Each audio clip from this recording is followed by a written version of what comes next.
G'day guys, welcome to the Origin Canine podcast, where our mission is to enhance the full life cycle of working canines and handlers. The podcast is now available on YouTube and all major podcast platforms. If you're looking for our Australian-made tactical canine equipment, go to origincanine.com. Enjoy the show.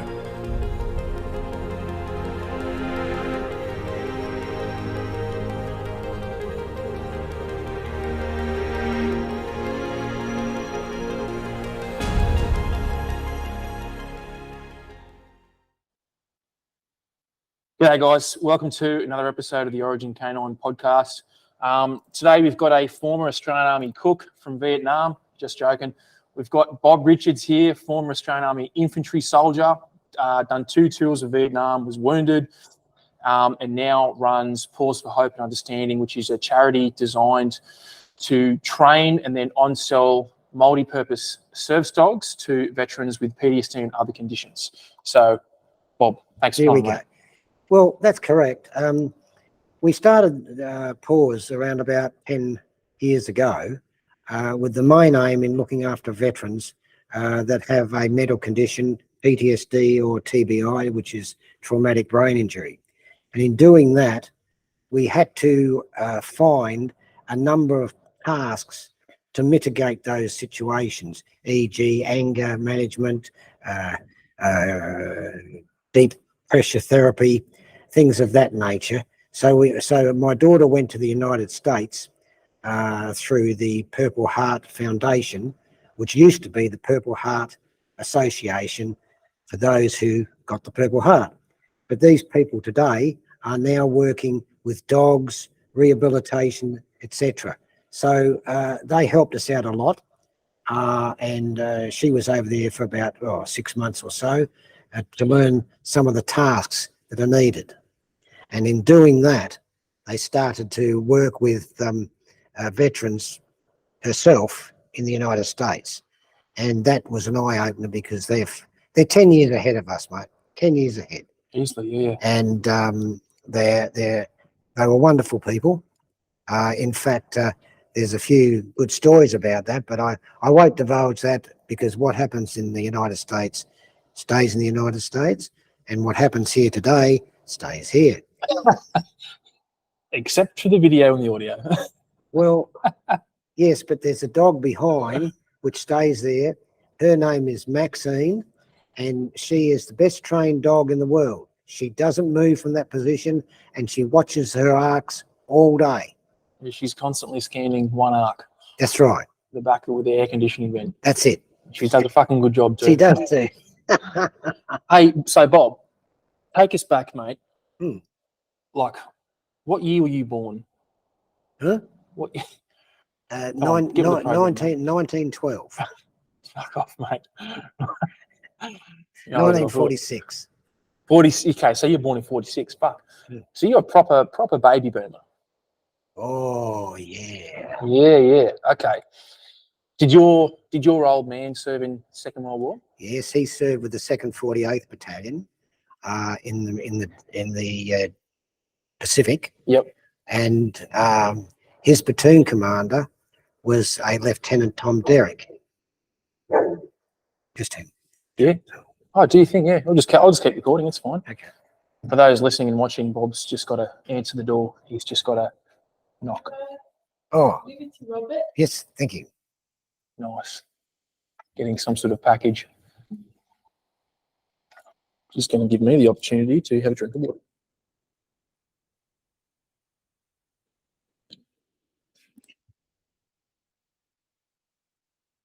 Thank you so much.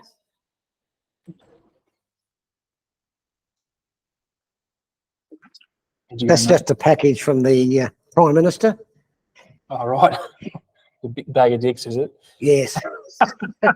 Yes, he's sorting it out with the Royal Commission now. Oh, thanks. Yeah, Yes. he must have got my email. Yeah, full payment to everybody and no payments to the politicians. Awesome. I mean, let Soldier C go. Yeah, that's it. Yeah. Were you tracking that? Were you? That with Soldier C got Yes. arrested and whatnot? You know, he got out on bail now? Yes, I do. Yeah, I just heard that this morning. I'm a bit good. disappointed, though, he got out on bail. Maybe he should have had something on his legs to tell people where he is. I mean, you know, these sort of things, I mean, I find it quite derogatory that a veteran who served overseas for his country and is alleged to have committed some crime had a problem in getting out of jail on bail. Yeah. Well, you know what someone sort of pointed out to me a few days ago was they protect the identities of pedophiles Yes. and child molesters. Mm. They can reasonably move around freely. Mm. Like the authorities know where they are, but they don't Mm. just release, except, you know, your Dennis Ferguson's, those kind of guys. Yeah. They don't just release their photo and name and Mm. the suburb they live in to the media. But none of the people that were so-called did atrocities in Afghanistan, except him, have been charged. None. Yeah. And even people like Russell and Heston Russell and so on, they are able to dispute to the organisations that sold us down the trail. You know, it's just like Vietnam. We were sold down the trail. You know, the wharfies, the unions wouldn't load the ships to send ammunition over to us. The posties wouldn't allow the mail to go through for the diggers. All those sort of things. You know, you get sold down the track, and then you get spat on when you get home. I mean, I don't know whether you guys did, but we got spat on and kicked in the guts and murderers and all the rest of it. And it turned out that in all due respects, we did a damn good job over there. And, you know, and this guy that's been, arrested and charged and bail, you're talking about a police officer really, who did the same thing. You know, before they do any investigation into it, they should just say, okay, we'll keep this quiet until we do the investigation, get the areas that we're going to charge you with, and then charge you. Yeah, because I never understood, because I was chatting to some cop mates this morning, I kind of still don't understand the difference between being charged and then being convicted. I think that it's something like the charge is like, hey, this has been leveled against you and there's enough evidence that we can go, okay, let's see it through its course in the court.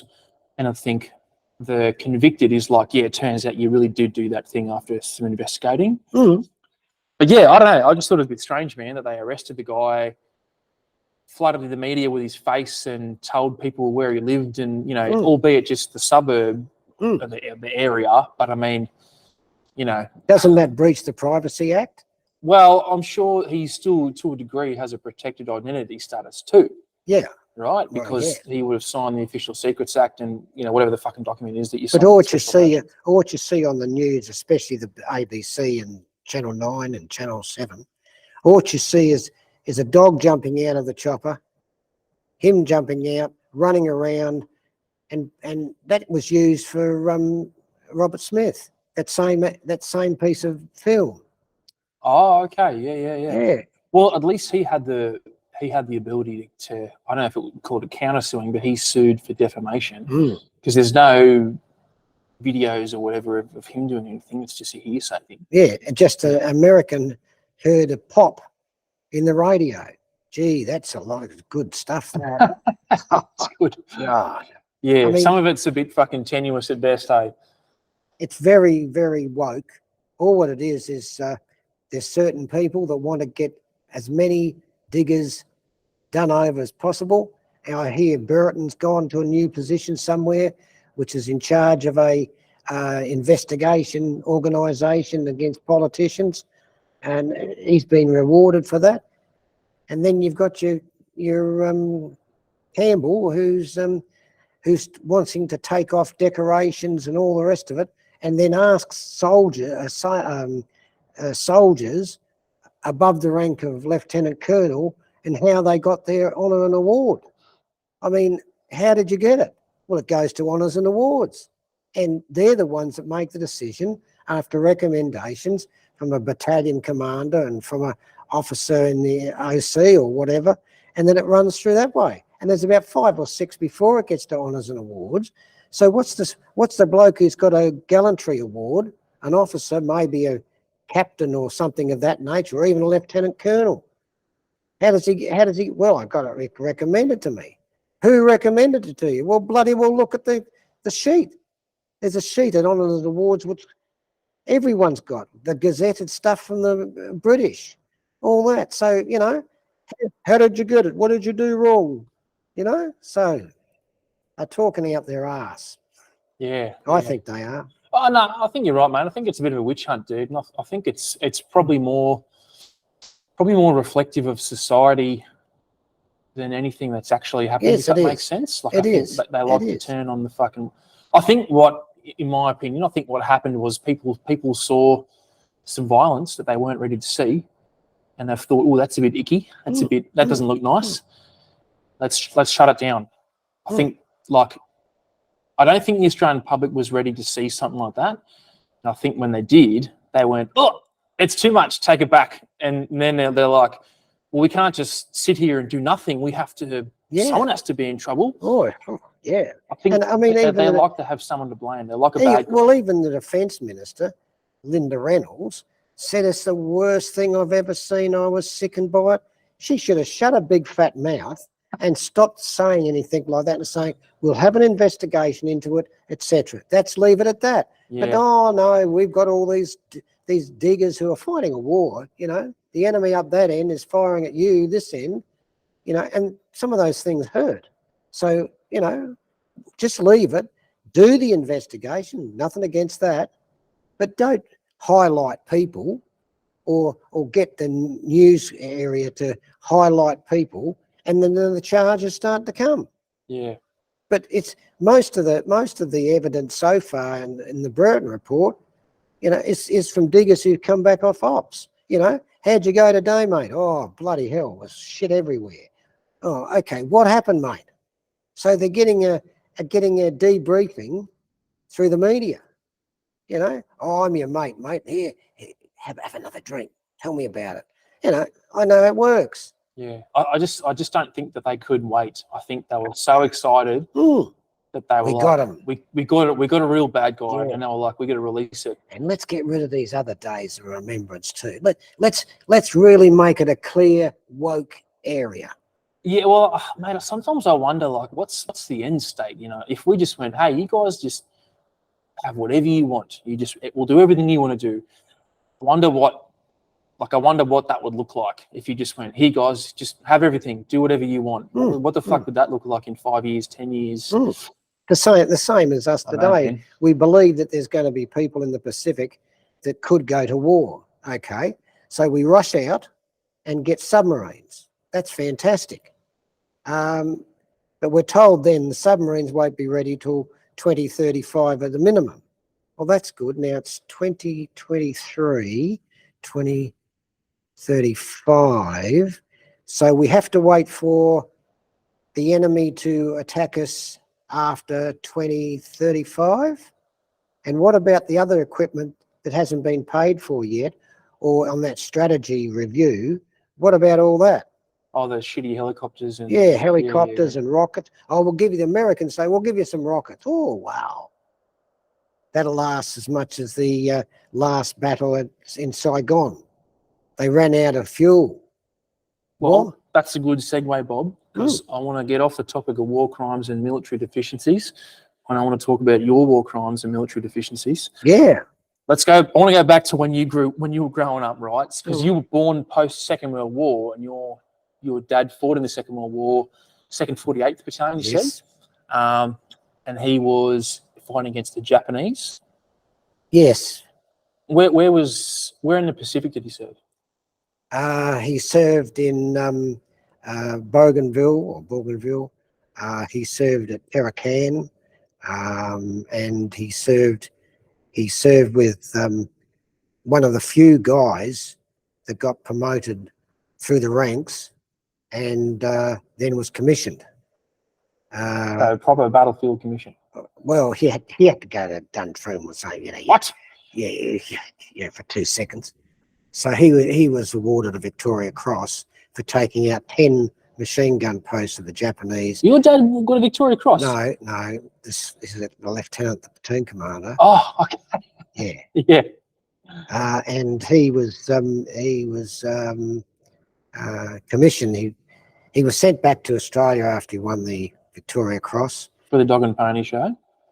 Yeah, the bullshit. Yeah. And then he wanted to go back and join his battalion. Yep.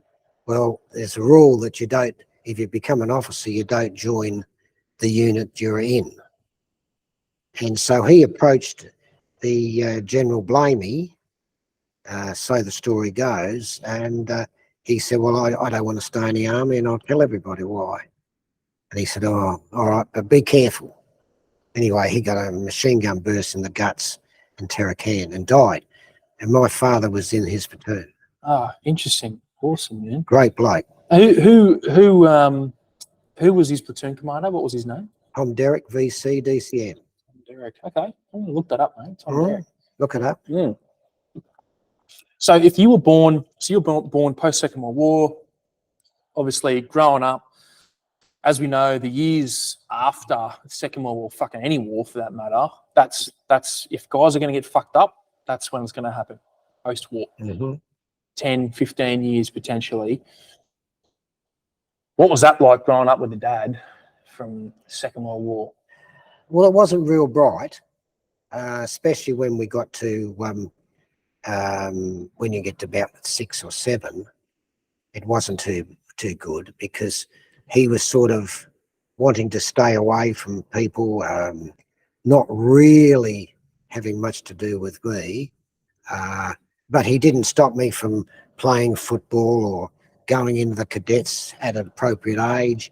He didn't stop that, but he just didn't want to sort of, if you wanted to sort of like learn to drive, you had to ask him 8 months before you wanted to learn to drive.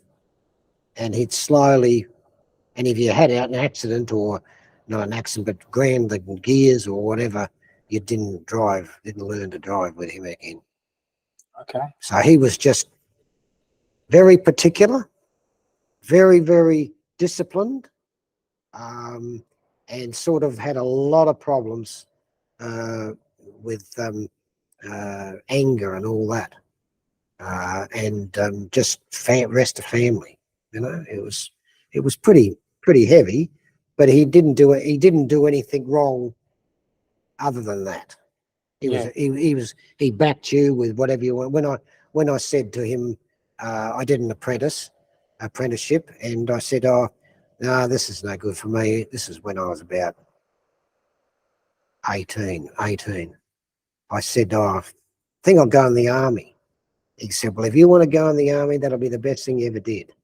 He said, because when I came back from overseas, he said, I wanted to be a motor mechanic. And he said, my mother said no, and so did my wife. He said, so did your mum. No, get something nice, white collar, blue collar. So he became an accountant. And he said, if you're going to go in the army, I'll take you to the recruiting centre and I'll be with you as long as I could. And nowadays I would have said, well, shit, what are you trying to kill me? But anyway, that's what happened. So he was all for it. Yeah. And he didn't say anything like, you know, you'll be sorry, which he should have said, because I was. And, you know, it was straight in. Yeah, okay. Shit. And was he around the whole time when you were younger, or was he sort of away for periods, or was he pretty present? He was a wheat inspector for an organisation, and then he went to doing accountancy at General Motors Holdings in Adelaide. Yeah, okay. Oh, so you grew up in Adelaide? Yeah. Oh, right, Adelaide. Hmm. Fuck, man, there's not much going on down in Adelaide, is there? No, Hindley Street's okay. Is that the main street? Yeah. Oh, actually, I was listening to another podcast on the this morning, and it was with a South Australian cop, and he was talking about that main street. During the day, it's, you know, suit and tie business, and at night it turns into a fucking hit show. It would be at the same brand as King's Cross in Sydney. Yeah, you could. But you can't say that because we're all Puritans. Who's Puritans? Well, you're Christian. Fuck off, mate. Can't fool me and my audience, Bob. All right, so you joined at 18. And what year was that? I can't do maths. 46 plus 18. It's around about 65. Oh, 65, shit. yeah. Now, my memory's a bit hazy. When did Vietnam kick off properly for Australia, for example? Properly, well, 60 really, because we had to send over the training team. Yeah. And that was 100. It was start off at 30, and then it went to 80, and then it went to 100. And their role was to train the South Vietnamese, not to be involved because we don't have our troops involved. It's very much like Ukraine. We'll send you over to Britain, and that's where you'll train the Ukrainians. Right. But sooner or later, as it worked out, the AATTV became the AATTV Engaged. And that was, if I'm not mistaken, that was Keith Payne, Keith Payne, where he sort of fits in the equation, yeah. right? Yeah. Keith Payne, Dasher Wheatley, Roy Simpson, yeah. Yeah, okay. And in 1965, when you joined, what was going on in Vietnam? One RAR was overseas in where was it? Benoit, doing their first tour with the Americans 183rd. Shit, okay. And were you thinking about the Vietnam War when you joined, or you just went just the army because my old man was in the army and I just kind of want to give it a go? Yeah, I think it was. It would have, and everybody knows in those days. Well, if you go on a war, you've got a bank loan for a house. Okay. You know, that was good money. They just give you a bank loan, or you get a subsidy for it? When you get back, you put in for a loan, and the criteria is that you must be a veteran from overseas in a war zone. Shit. Okay. And that was a lot of money, 8,500. Of course, the homes were cheaper then. Yeah. I was going to say, that's not worth pinch of shit these days. Mate, to keep the guys in, it became 12,000. Fucking 12,000 bucks. I was rolling in it. Sign me up. So did you get the 8,000 bucks? When I got back, after I got back and got out the army. Yeah, okay, awesome. And you put on a house? Yeah. So it wasn't like a DVA payout where you don't spend it on your injuries, you just buy a fucking new car.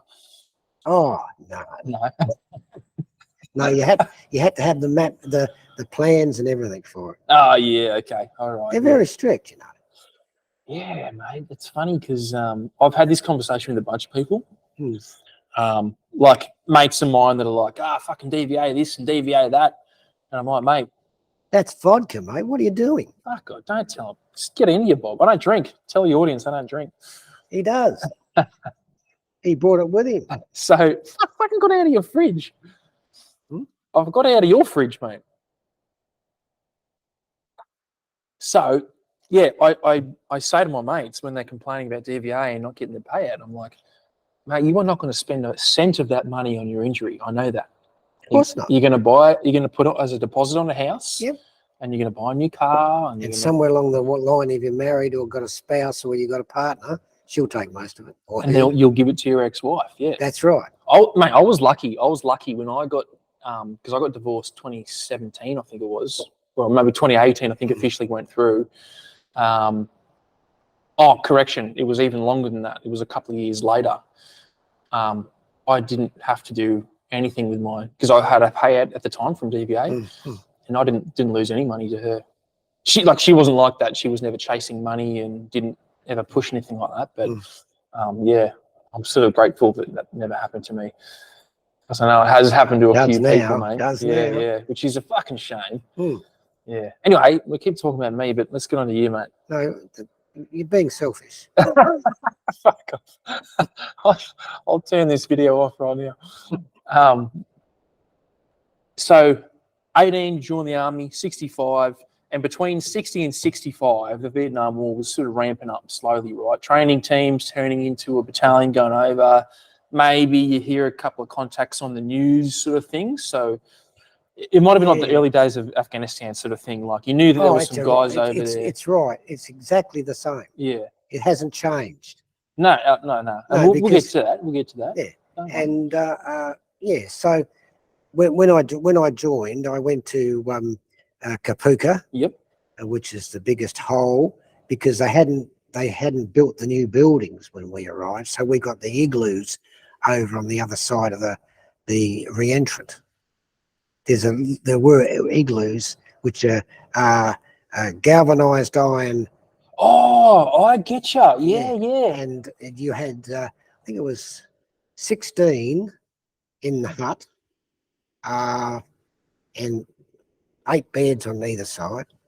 And we got there, what was it, June or July at Kapooka, and it was fucking cold. Yeah. And they gave us 2 extra blankets Awesome. and 1 radiator, which is about this big. Now I'm going to show Now, you my. this is abuse. I'll show you my age here, comparative to you anyway. Mm. A radiator. That's like. Is that the oil that heats up inside the tubes? No, Tell me about a radiator. No, I sound like an idiot. It's a small thing with one. What was it? Sort of like the electrical wire went around, put on this pole, and it brought out heat, and it was plugged in, so it's electricity. Oh, okay. And they would, when we got there, they were building the new building across the other side. Yeah. You know, with the showers, and the showers were just the showers like you have in a bush somewhere, where all these They just lined up outside with some duck mate, boards. Oh, it was fantastic. Luxury. Mate, that's how tough you gotta be. That was the last of the hard courses, right? Yes, it was. Rocks were harder, mate. Sky was bluer. But that's rural. That's like World War II era accommodation, right? In the first few weeks, we didn't sleep on stretchers. We slept on palliasses, straw in bags. You actually did? Mm. Why? Because, mate, this was war. As in, like, they deliberately were like, you guys are sleeping on these No, until you earn your bunks? But they were just like, we just don't have That's the bunks. way the recruits earlier in the piece were set up. Fucking hell, mate. Straw beds. Okay. Right. And then we got the stretchers. They Yeah. were exciting too. Luxury. Stretchers. Oh, mate. Is it the same stretches we would have had where you could like ratchet the fucking end piece to like pop over the thing? Is it the same one? Yeah. Listen, I'll mate. probably slept on your stretcher, mate. Mate, when you were reading magazines, I was loading them. Oh, right. That's mate. how good it is. Go on. That's funny, mate. So what was Kapooka like in the 60s? Pretty heavy stuff. Yeah. They would downgrade you at a click of a fingers, and you're supposed to spend 12 weeks there. Yep. And you did, drill and range and all the rest of it, and physical training and all that. You had to pass a 20-mile march with full gear. And 20 miles. Fuck. yeah. And then 5-mile run, I think in 9.7 minutes, something of that nature. And if you didn't, you were back squatted to the next platoon coming through. Oh, yeah.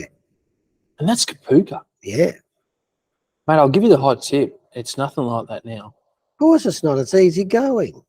Because they do, like, I'm sure you would have been running on the road with boots and that type of stuff, right? Oh, yeah. Yeah, now it's they've got like the BFA, the basic fitness assessment. It's like 2.4 Ks in under, depends on your age bracket, but I think mine was like 9.5 minutes. Yeah, No, maybe it was like 10.5 minutes, Yeah.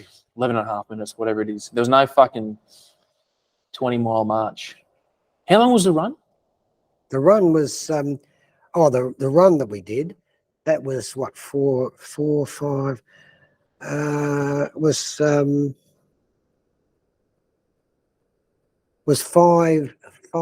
5 miles, wasn't it, kilometers? It's 5 miles, yeah.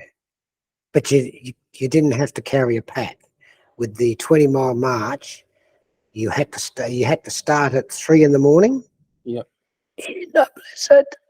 Start at 3 in the morning, and then you had to be back by 12. Really? And anyone that fell out was back squatting. Shit. And you're carrying a pack and a rifle. Yeah. How heavy was the pack? Oh, about 40 kgs. Fucking hell. That sounds Fucking hardcore, tough. man. Yeah. Fucking tough shit. And did you have any dramas? Did you ever get back squatted or any of that shit? No, I fluked it all. Yeah, no, I didn't. Just naturally talented. Well, it was talent. And how long was Kapooka back in the day? You said about 8 weeks. 12 weeks. 12 weeks. 12 weeks. Oh, yeah. Yeah, we had a march out and all the rest of the crap. Yeah, okay. And a lot of the corporals, they were returned from Vietnam, the 1 RAR. So they were pretty good blokes. Some of them were bastards.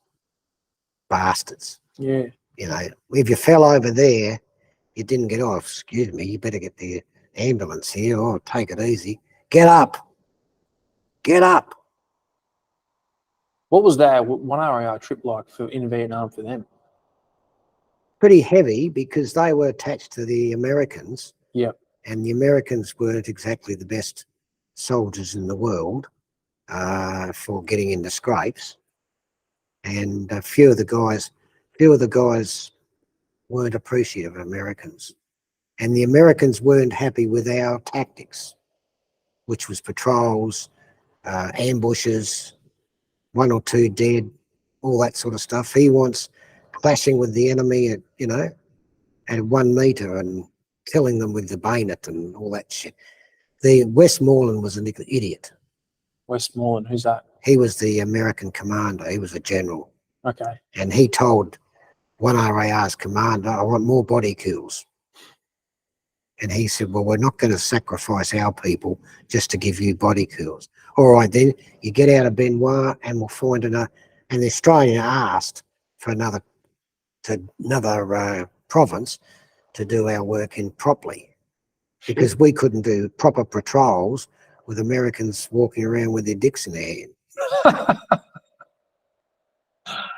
So 1 RAR's had a pretty hectic trip, right? And then they're running these green recruits through training, so they would have been pretty brutal. Oh, they were pretty tough. There's a few of them that were wounded. Yep. And they came through, and they sort of gave you advice of which you wouldn't have got. Okay. You know, which you wouldn't have got if you weren't there at that time. Yeah. But yeah, that was pretty good. So as a recruit in Kapooka and then even marching out and joining, were you already staring down the barrel of Vietnam? Or were you sort of like, oh, I don't know if I'll go, maybe the battalion I'll go to? No. It was like, we're going. You didn't say, I don't know whether I'll go or not. So you're offered, which corps do you want to go to?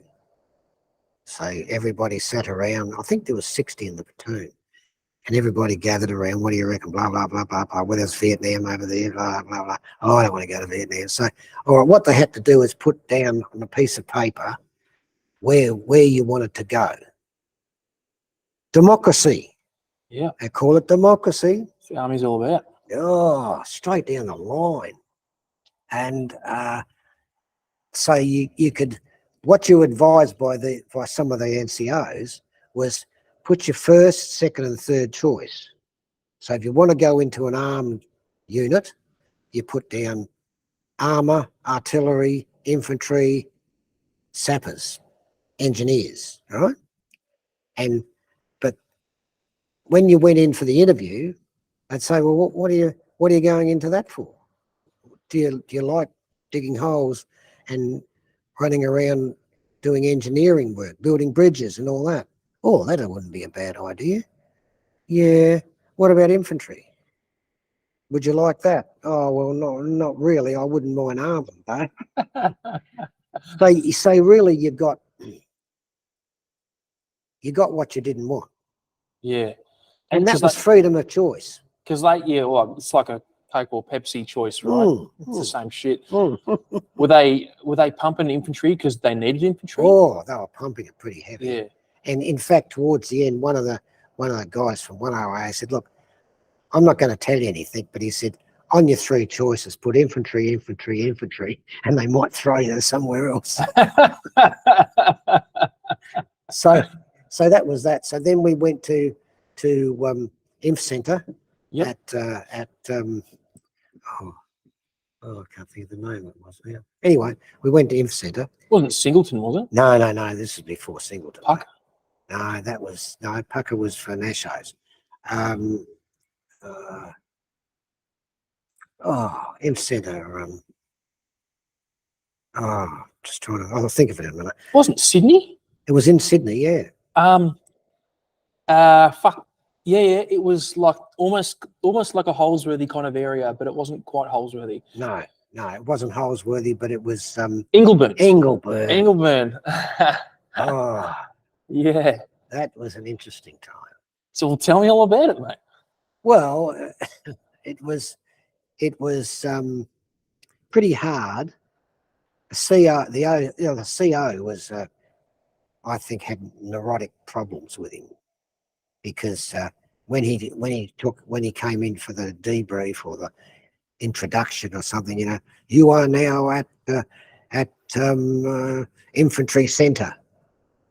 And you can blah blah blah blah blah blah blah blah blah blah, and I can still hear the voices of those in World War One and World War Two, and we were hearing music going, and you people are standing up for a very great cause, and very soon you'll be in the Royal Australian Regiment, but you don't say RA, you say Royal Australian Regiment or RAR. Don't say rah. There's no such word. Sergeant, this guy here is breathing heavily. Get him checked out at the RAP. That was the day one. That's funny, man. Yeah. So we were in huts then. So we graduated from igloos to huts. This is good. This is good. So you're thinking fucking infantry's the go. Slowly, no. Progressively less. I started as a no and then even less. Then we had to do all jumping over fences and barbed wire and all that shit. And we had to, they brought us up to this area where there was just blank ground. And there were guys underground in little bunkers, as they would have been with 1IR. And we had to sight them, all sitting down in nice chairs looking at this, because it was a lesson. And anyway, nobody sighted them because it was all done prior and everything was done. Anyway, and so we had to do a revision on that to make sure you look for the dirt that's been upset. You have to be a fucking Navajo Indian to get this, to find the sign, yeah. Yeah, and jumping barbed wire was good. Yeah, I'll tell you a story about that later. Yeah, make sure you do. The situation there, no, it was pretty tough. And then it came to whether you went straight to the battalion or whether you went to Australian Reinforcement Unit. Now that was a unit in Vietnam that would actually get people from Australia not going to the battalion, but as a backup, as reinforcements to the wounded and killed of the battalions. So you would be sent there. I was fortunate enough to go with 3 RAR, and when I got there, battalion. So hard. I got the 3 RAR. I've got a few 3 RAR listeners, mate, and watchers, so they're going to love that. And we were Paddy Morris. We were in the I don't know what you call it. It would be the Australian increment. It would be like an area set up for people to go to reinforce the battalion. I think the battalion was over in Malaya somewhere, and coming back from Malaya at the time. Anyway, like just on an exercise, exercise or a bit of an op or something. I don't know. But 3 RAR. That's right. They ambushed people in Borneo with the Indonesians, didn't they? Wrong dates, wrong area of responsibility. They weren't in the right place at the right. Oh, sorry, they were in the right place at the right. Oh yeah. What expand on it, mate? This is controversy. Is this? Are you getting your wars mixed up, or you? Spill the Major, beans, mate. Major General Stratton, I think he was the CO of 3RAR before Vietnam. Yeah. And he and a Colonel Smith, who was the Eric Smith, who was the adjutant of 2IC. Anyway, cut a long story short, they lost the truck, and the truck was found by public servants in Canberra, and there was very little report on the truck because they couldn't get at it, and it was illegally somewhere else where it should have been. Okay. Do I need to say more on that? Yeah, because I'm a pretty simple bloke, and I'm not sure what you're getting at, Bob. Look, I Just can't. fucking spill it, mate. You're not going to get arrested. And anyway, what happened? We had this, like a parade, and first the guys were asked whether they were married or not, and if they were married over there, and if they weren't married over there, you're 7. That's of the ceremonial movement of changing a battalion from 3 to 7. Shit. And it was that because casualties were pretty high at that stage? No, it was just because they didn't know what else to do. Okay, fuck. Well, they could have asked for volunteers, you, and you. Well, like, yeah, pick your favourite colour, blue. Democratic. Democratic. Yeah. Fuck, they're great guys, eh? Yeah. So anyway, we got to Vietnam. I got to Pakapanyal, where 7 was formed. More huts, more coldness, and one hut was used for officers and NCOs and soldiers. I think they're about 35, 40 or something. And then the CO, Eric Smith, who served in the 2nd 14th Battalion in the Second World War. He had a lot of experience. 2nd 14, were they in P&G? They reinforced the 39th Battalion, AMF, not AIF. Yeah, okay. So anyway, he was in that, so he took over the battalion, and this place that was the mess for all ranks. And then he booze up, and I think 7 got a very good name around the different country towns for brawls, because people didn't understand the language. I think that's what it's right, because it wasn't language that they knew. Yeah. You know, Such as? well, fuck off. Things like that. Were you dropping the cunt banger much back in the day, or was that not a... No, that's not. That's a dirty word, Hey, I'm a Christian. Well, Jesus Christ. So anyway, that was okay. So we did that, and then we trained, did a few exercises around Australia, and then went to Vietnam. What year was that when you went to Vietnam? That was 67.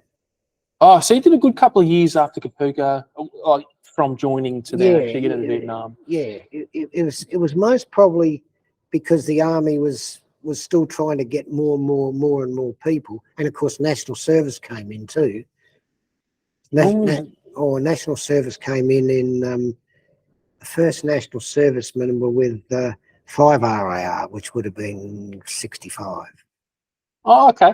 Did you go through Kapooka with any of those guys, or did you see them? No, we weren't allowed to be with them. People. Oh, so did national service guys just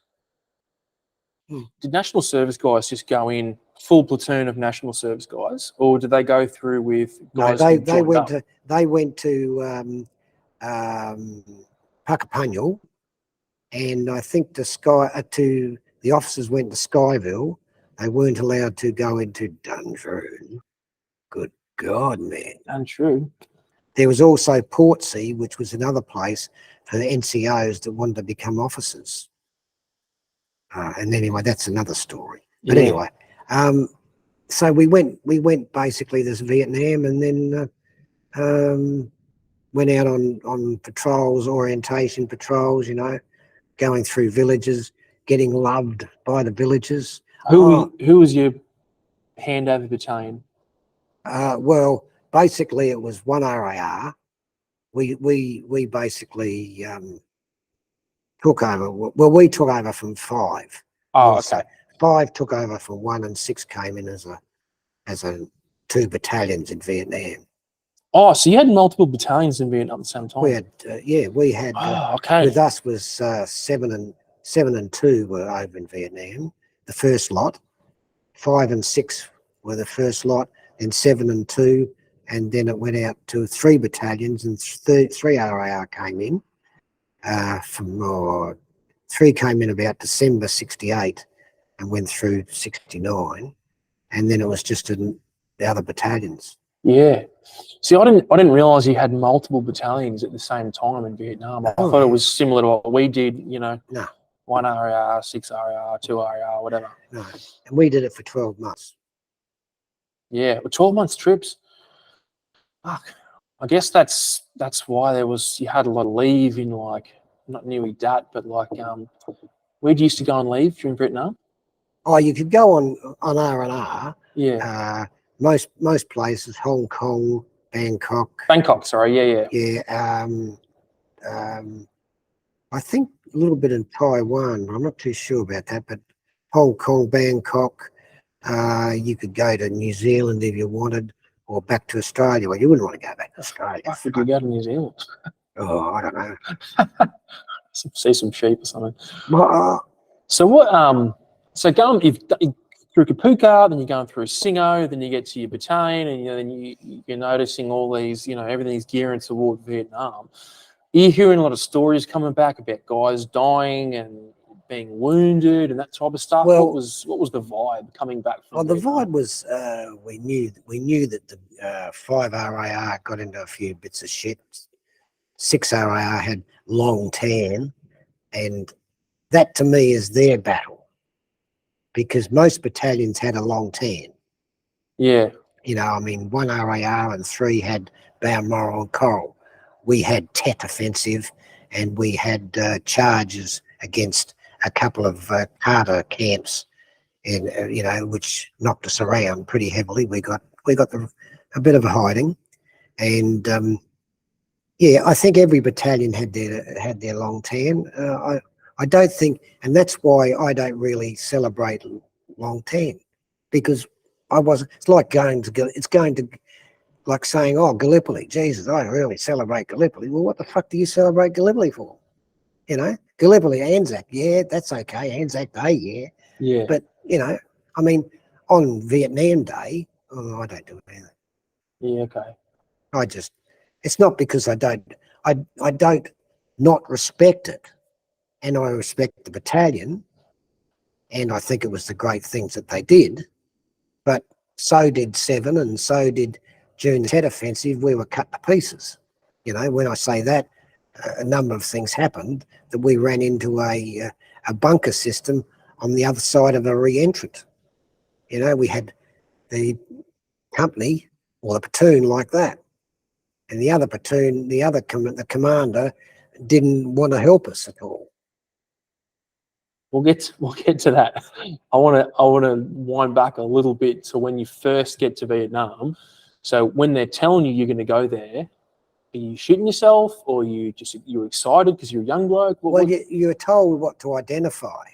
Like, the enemy is in black pajamas. Good. So we went to Kanungra, and they had blokes in black pajamas running around and being shot and all that sort of shit. And so, we were quite bronzed Anzacs, we were, mate. Bronzed Anzacs, yeah. We don't get killed in these wars. You people do. And that was it. We were pretty well orientated, I guess. Yeah. And, of course, we had the other 7 battalions on Gallipoli and in the Second World War, and the tradition carried on. First World War, 7 Battalion had 4 Victoria Cross winners. And all that thing. So it was a case of boosting you up to be a bronzed Anzac, and you don't have fear, or you don't have any bullets or shrapnel, won't hurt you. Yeah. Now move back and get down on your pack. Oh, okay.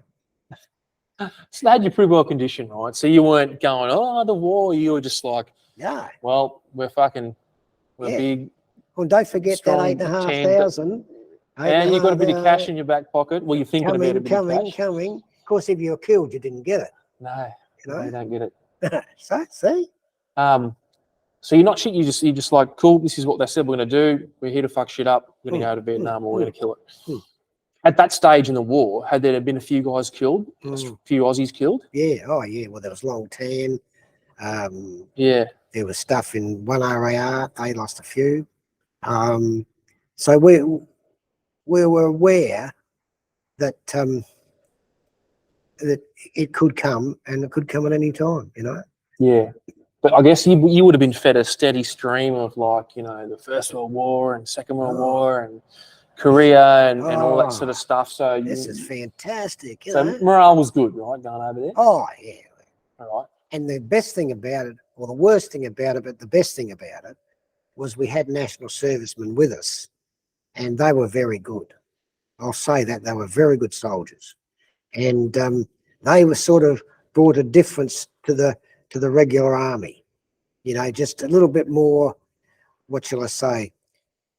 Some of them were 20, 21, 22. They've been deferred, so they're a little bit older, and you know, it was a different thing. And you know, I've got real high class friends, national servicemen. You know, I mean, we all have our banter. You know, bloody Nasso shit. Oh, you fucking reg. You're fucking garbage shit. You couldn't get a job. Fuck off. You know, like, all that. As all that stuff. Yeah. Yeah, but overall, you know, there was no worries at all. No worries. Because I always wondered if there was any animosity between the guys who'd been conscripted and the regular guys. No. That's good. That's good. Not man. really. So what's the conditions, or what are the conditions like when you first get to Vietnam? Because you would have gone through a main hub, right? Nui Dat, something like that. No, we went to Nui. We went from Sydney to flew out by Qantas. I went on the advance party, so I flew out by Qantas, and we landed at Consumute Airport, which was a massive place. There were bombers and planes going there. This is going to be exciting, you know. Oh, through the sights of a rifle. Oh. Anyway, so we thought, oh, that's pretty good. Yeah. Anyway, we went up from Vung Tau to Nui Dat. Some went by chopper and some went by road. So you went through all the villages, you know, to show the strength of the mighty Australian Army.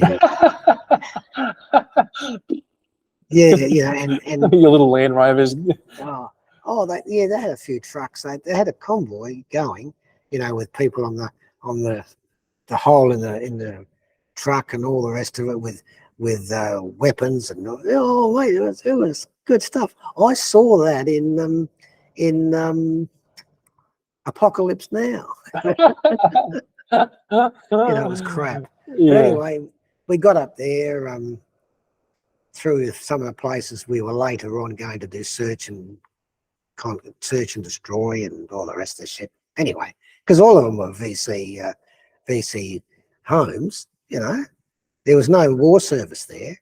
Oh, so you're just driving from Nui Dat to your fob straight. Hey, diddle straight down the middle through the enemy, like enemy territory, so to speak. But the enemy during the day, at that stage, was only wanted to be frequenting at night. You see? Yeah. Okay. Because the guerrilla fighters and some of the NVA weren't in that province. Yeah. Okay. Interesting. And then you get to your first. Did you guys call them FOBs back then? FOB, forward operating base. Yeah. So the base you were staying at was. What do you call it? What was the name? Nui Dat. Oh, so they just call it Nui Dat. You don't call it like an FOB or anything. Okay, fuck that. That's too much words. No, it's not. Let's get down to the nitty-gritty. It's a TLA. It's a 3-letter acronym. You need shit, more of them in your life. Yeah. Okay. So what were the conditions like in Nui Dat? Oh, far better. Sandbag and tents holds 6, sometimes 4, depending. Okay. With machine gun, with the pits outside the tents, going around with barbed wire out the side of that. Raining, hot. What's the weather like? Same. Shit. All right. Pits are filling up with water. Nice. Guns rusting. Yeah, Awesome. Mud all over the ground? yeah, Fuck yeah. yeah. Heaps of Mozzies? Yeah. Nice. Awesome. Good. And the shit houses are made, and Yep. yeah. Oh no, this was good. So what's your first patrol like? Oh, we went out. We did our first real op was Cooperoo, and that was sort of a orientation. Come, let's hope that we get as many VC as possible, mutilate and kill as much as possible. Fuck all. Nothing? So, like, as a young digger, like, you're going out there on patrol going, We were hoping there's advertising. fucking put me in contact, put me in Yeah. touch. Yeah, yeah. We were hoping there's going to be advertising and all the rest of the shit. No advertising at all. They didn't advertise us being there, nothing, except the papers back home did. 7 Battalion arrives. Yeah. Yeah. So you've just gone on your first patrol, nothing happens, big operation, you come back. Oh, nothing significant. Yeah. You know, you saw somebody run down the street or something, and, you know, you didn't see anybody walk out of a hut with an RPG, Yeah. you know, which we were looking for. Yeah. And then we would ask them to fire first so we could take on the operational procedures of firing back. Oh, so what were your rules of engagement where you couldn't engage unless engaged? Really? Even at that stage of the war, even in '67? Fucking hell. Yeah, I just didn't picture that. I Mate, thought we it were was- gentlemen. Gentlemen, mate. Of course you were, mate. Anzacs. Oh, Oh yeah, I didn't know that. That's interesting. Interesting. Had rules of I'm finding out engagement. a lot of stuff I didn't know about. rules of engagement, yeah. Okay. All right. So first op, bit of a bummer. Mm, What about your first contact? well, that was a bit of a bummer too. Yeah. Bastard ran off. Oh, tell us about that. What was that like? Oh, he just opened fire. A gun opened fire and he pissed off. Okay. Where was he? Like in a building or something, or was it with In the the bush, AK? mate, out in the bush. We're not allowed to have buildings in the jungle. You got to have just the bush until we found out they can build bunkers and shit like that. You know, this is a gentleman's war. How close are you to this dude when he's opening fire? Oh, most probably from, I don't know, about halfway to the trees out there. Oh shit. Hmm. So like 10 meters sort of thing. 10, 20 metres. Yeah, shit. AK? Yep. Fucking hell. What's that like getting shot at for the first time? Very, very dangerous.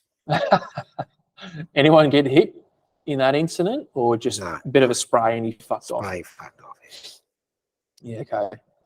And was that pretty typical for that tour? Because I know what happens in the end, and we'll get to that in a minute, but was that a pretty typical sort of behaviour from the enemy, or was there sometimes more sustained contact? They wanted to find out how the Australians were, which was different to the Americans.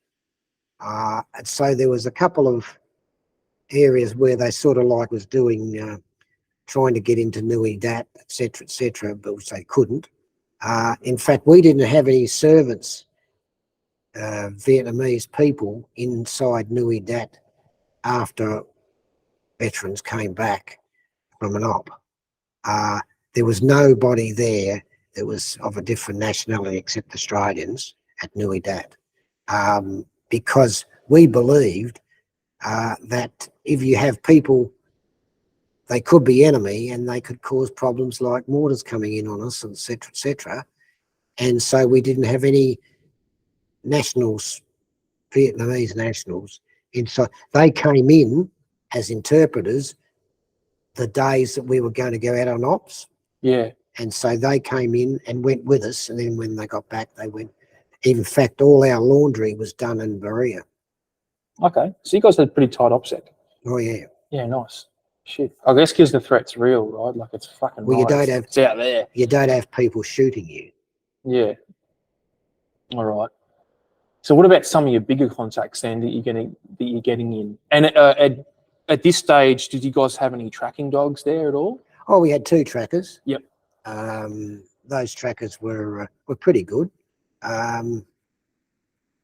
Yeah, they were good, effective.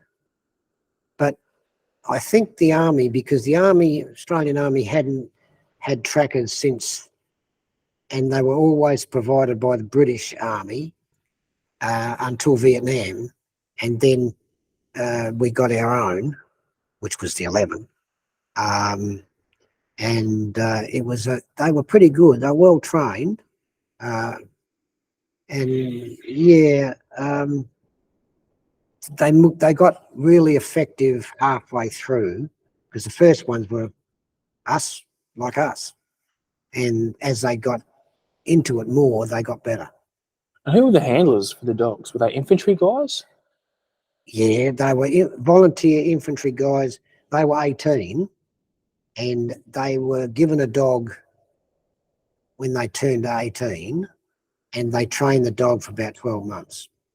And then they took the dog to Vietnam.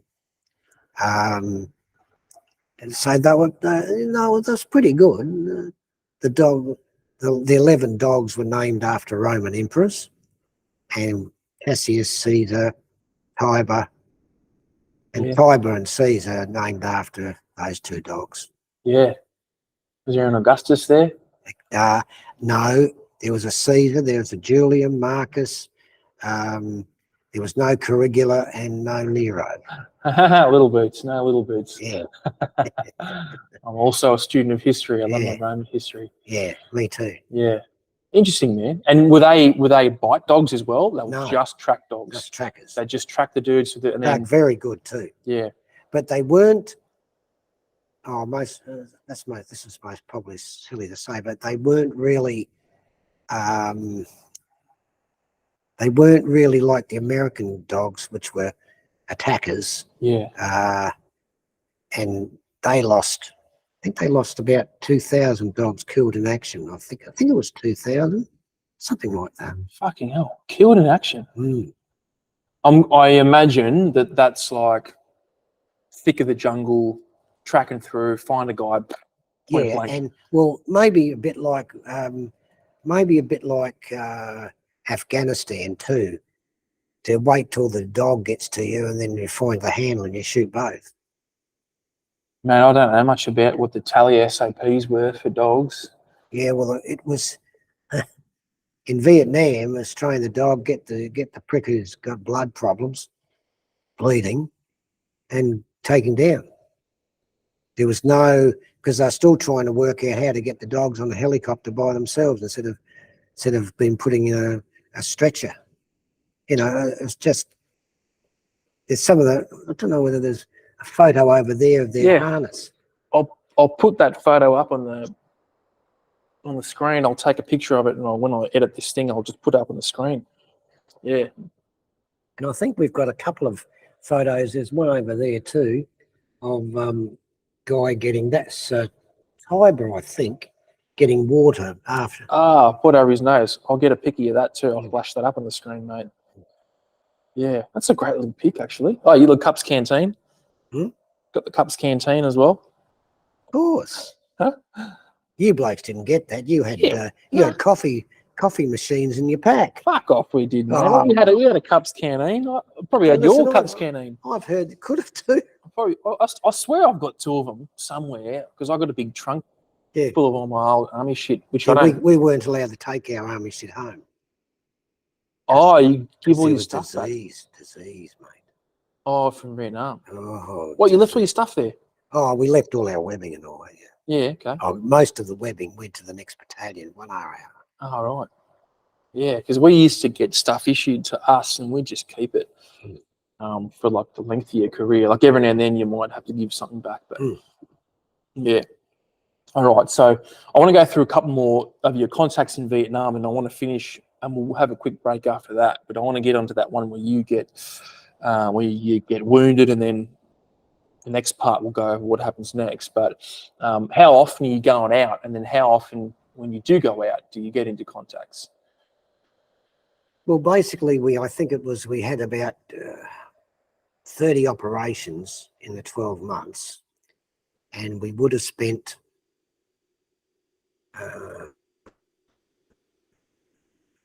about 2 days between each operation. So we would have been in camp overall, I suppose, about 2 weeks, maybe at the most, 3 weeks. Rest of the time around the bush. Really? Fucking hell. Like hard conditions too, right? Oh, yeah. Hot, rainy, mud, mozzies, all your packs, fucking equipment. Well, the mozzies only come at 6 o'clock at night when you roll your sleeves down. Believe it or not, we had the same fucking bullshit in Mm. Afghanistan. They were like, you got to wear long sleeves after dark. I was like, fuck off, man. And then we had paladrin, which was a different mosquito toxin to take. That was sort of like, there were so many things they tried. We all became guinea pigs with all these things. They had to, every soldier had to have one pill in the morning and one at night. And we always said that we should have had 2 at night because the mosquitoes came out and every now and again one week I say, listen, here they come. They're coming off the landing pad now. Come on, come on, they're coming. I love that you guys were just as dry and sarcastic as we are. Yeah, We were. yeah. Shit, yeah. Yeah, no, it's funny, man. Not much has changed. It doesn't seem like it anyway. So, mate, take us through the contact during that first trip where you got fucked up, where you got wounded. Yeah. Okay, that was 27th of November, 67. And we were tasked to actually take on a Carter camp found by the SAS at about 10 k's away from Nui Dat.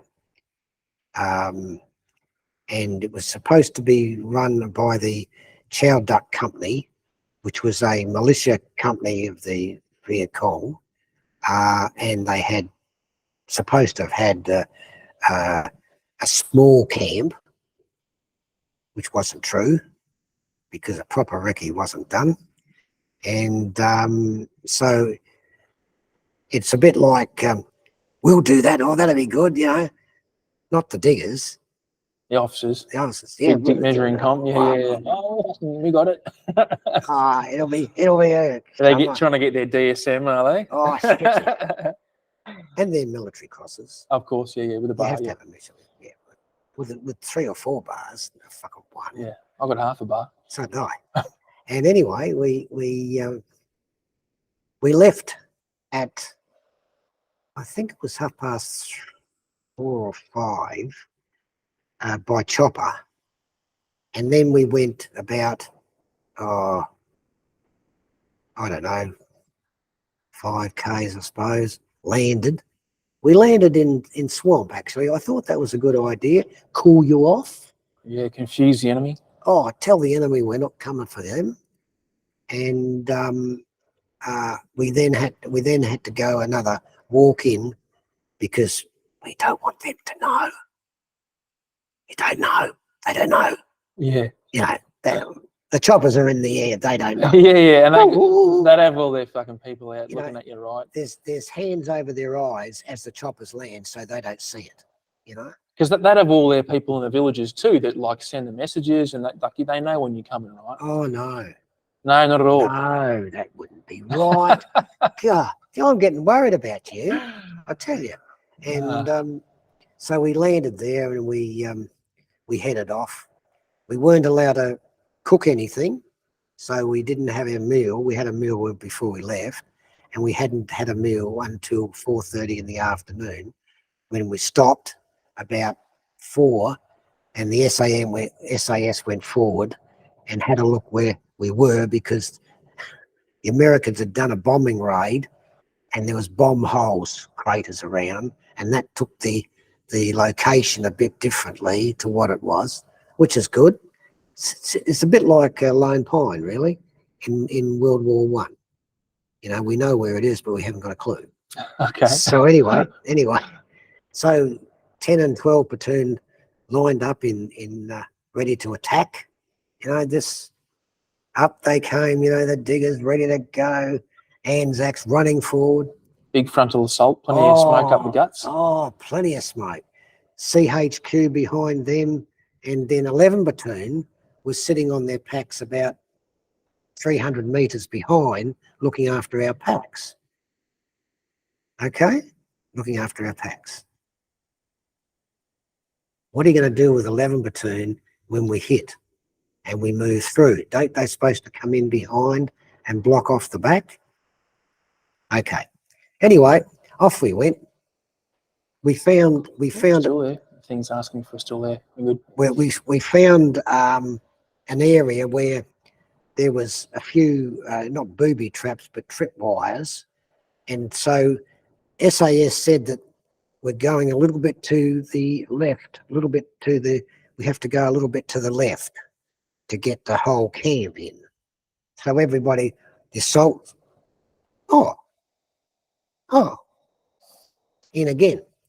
So that was good. Everybody was happy. Then the firing started. From them? Of course. Yep. Because they didn't want us to go and join them in their camp. Yep. You see, this is important stuff, historic. And anyway, we returned the fire. A couple of bunkers were there, which were taken out pretty quickly, etc. And we got through part of the camp that we thought, and so it stopped. There was no more fighting, and it stopped. So we were stopped in that position, down, number 1, 10, 500. Anyway, that's great. And Toon Sergeant basically said, we don't think we should stop here because they've gone off. And as he said that, the RPGs come tearing in, but they fired at the trees. They didn't fire at us, they fired at the trees, which will cause more wounded.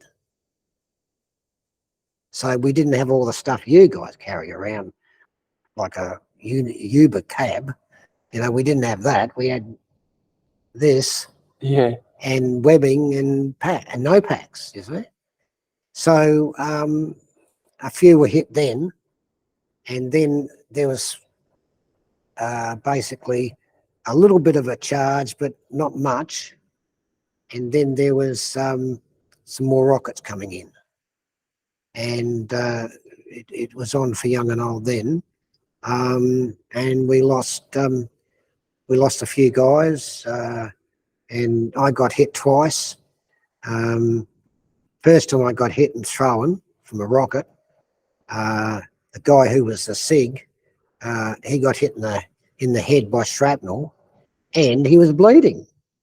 These people with a bleed, I'm very disappointed in them. So I got up and moved around to grab a couple of blokes and pull them out the way, and got hit again. I got hit in the leg, ankle, side of the chest,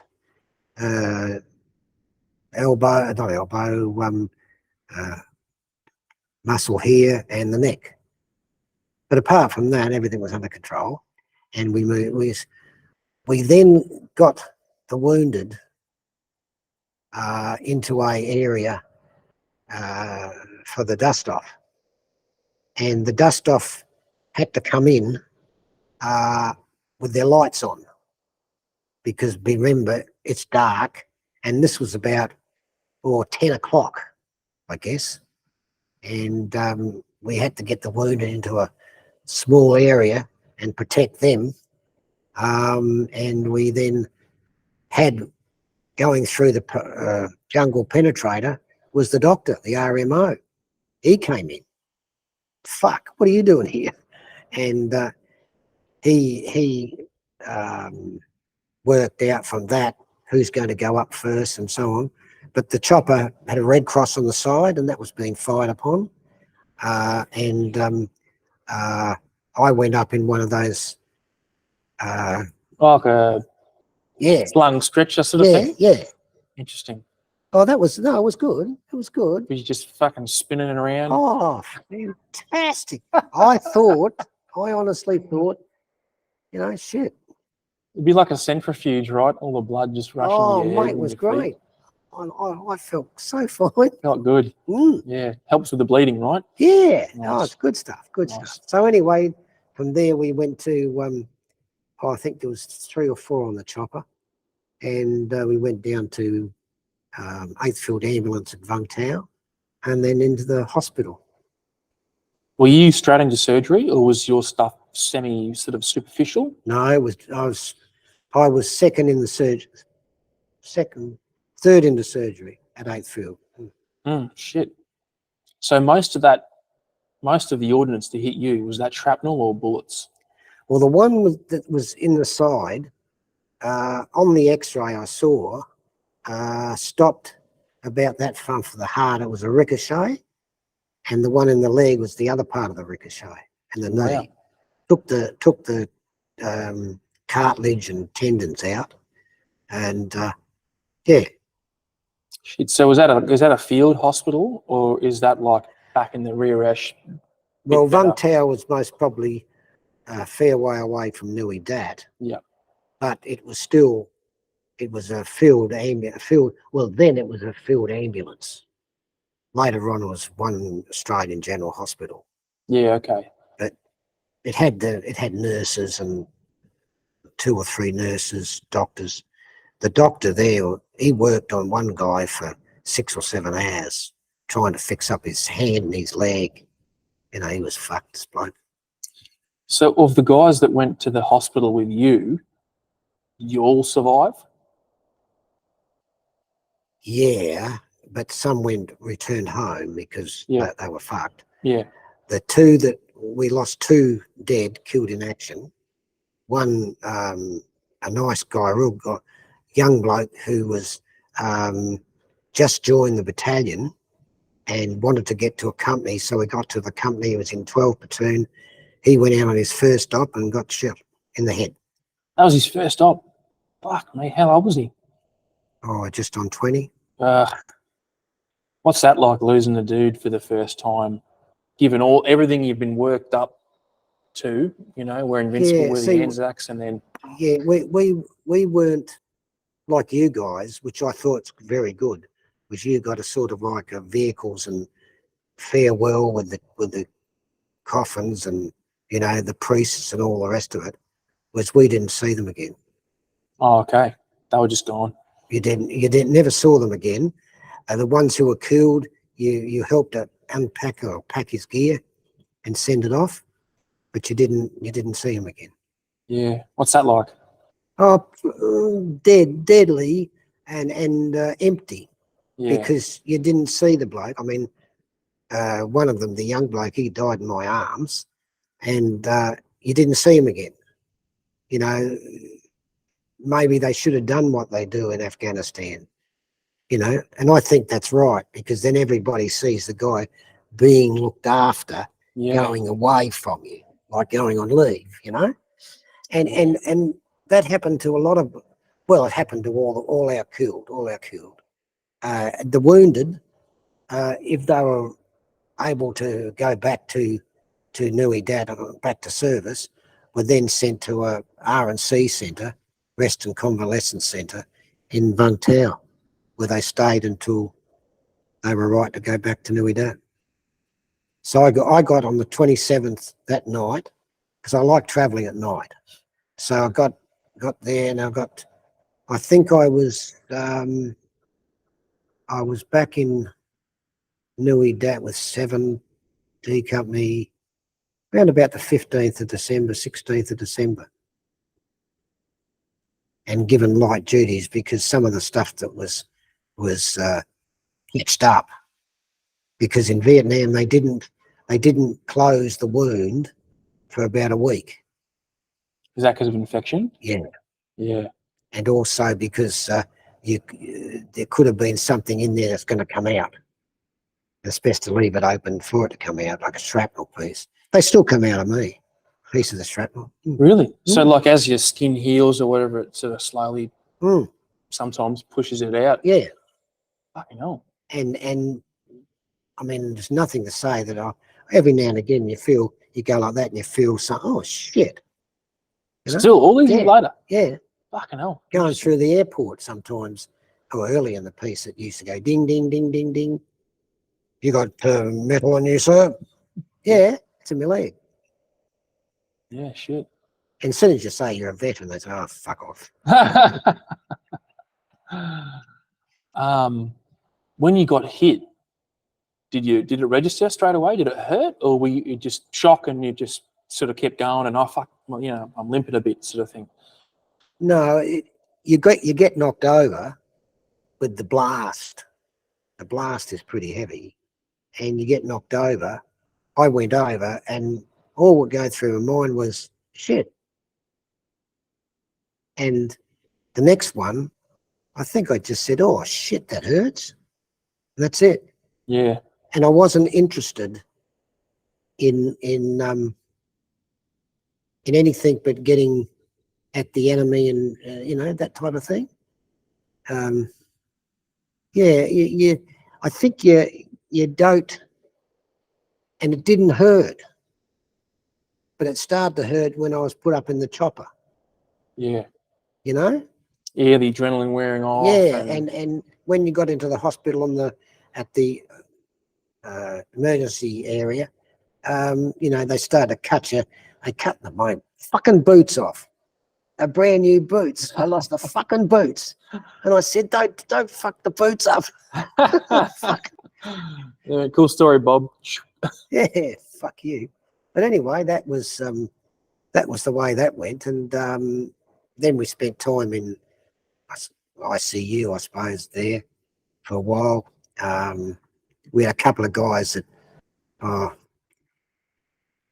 I don't think at that age you sort of think of that.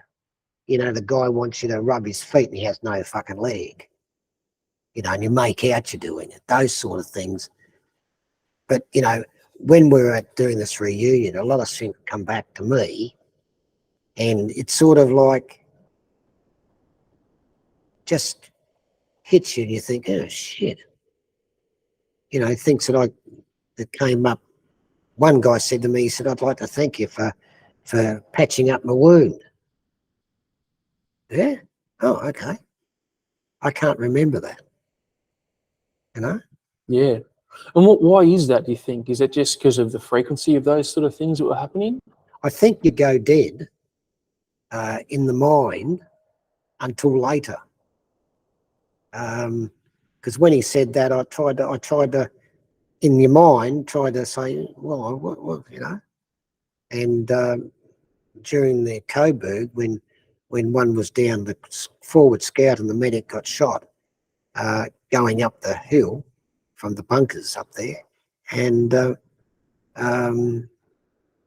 it was a case of I can't see it anymore. Yeah. And that's, I know about it. I know what was happening, and it's sort of just not there. It's there, but it's not there. And you try and find it to talk about it, but you can't. That's what I found anyway. Yeah. No, it's interesting the way you describe that. I've had similar kind of experiences, nothing to do with my military service. Like when I was a kid, for example, things that I'm like, oh, I can't quite remember what that was, but I know what happened. Yeah, I think I know what you mean. It's hard to sort of verbalize it. Yeah. So you've been wounded, you're patched up. Yep. Gone to the rear ash. You just straight home, or are they trying to keep you in Vietnam? No. I went back to the company in about mid-December. Oh fuck! You went back. Mm-hmm. Okay. Contacts after that? Yeah, we had Coburg. We had Operation Coburg, which was the Tet Offensive. Oh, mate, ripped through the Tet Offensive, because that was a fucking big one, right? Yeah, slightly large. Yeah. And I've read about the Tet Offensive in a very different context. It was it was a different book. It wasn't about the Vietnam War, but they referenced the Tet Offensive and how it was.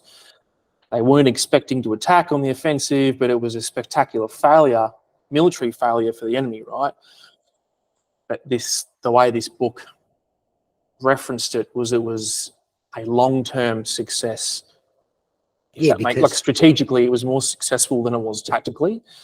Well, strategically, it was more effective because America wanted to know how this could happen.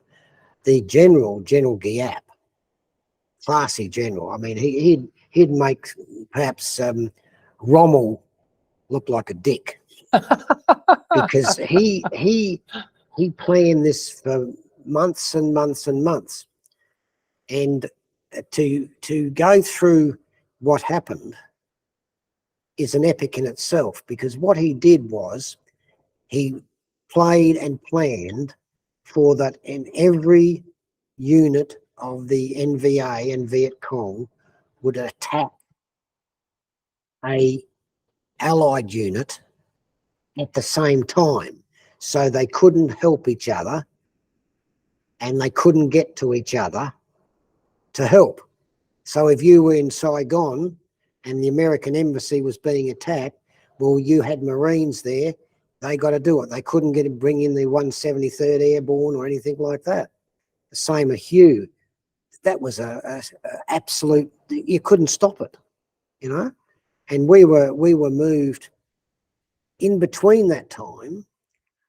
One of the intelligence officers sort of found that there was going to be an attack, but they didn't know where. So we had whatever the damn god is, days off, and everybody. Because it's a religious holiday, yeah, right? yeah. Everybody blows off smoke and bullshit. Anyway, we had our Saigon guard there in Saigon at a hotel. That was where the ambassador and all that shit was, I suppose. And they were attacked. In fact, a rocket was fired by a Nog, and I'm not going to say Nog. Oh, well, stiff shit. By a Nog, and it was a situation where the rocket didn't fire off, didn't blow up. So it just went down the street. Oh, shit. Yeah, that's what he said. RPG-7? Yeah. Nice. So that was okay. But anyway, we went into Benoit, which was what they were going to do, with the mind of looking after the Benoit airport, or the base there.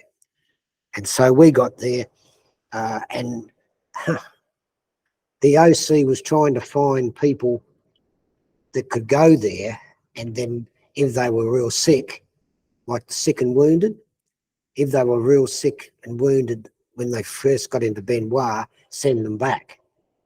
And then you'd have your platoons ready to fight. Well, 10 platoon had 17, not 30 and 2. 12 platoon had 16, and 11 had 14. So instead of our company being 108, we had pretty close to 40, 45 in the company. And that was because of wounded, or was that because of wounded and sick? Wounded and sick. The OC said to me, "Oh, you got a bit of a bleeding on your leg when I was in the shower, you see?" I said, "Yeah." I said, "It's just one of the wounds bleeding." He said, "If you put a bandage on it, would you be able to go?" I said, "Oh, I suppose." There I was. So we really told people that we were there when one of our machine gunners shot a engineer who went out through a machine gun post and didn't tell the guy he was going out, and the picket on the gun changed.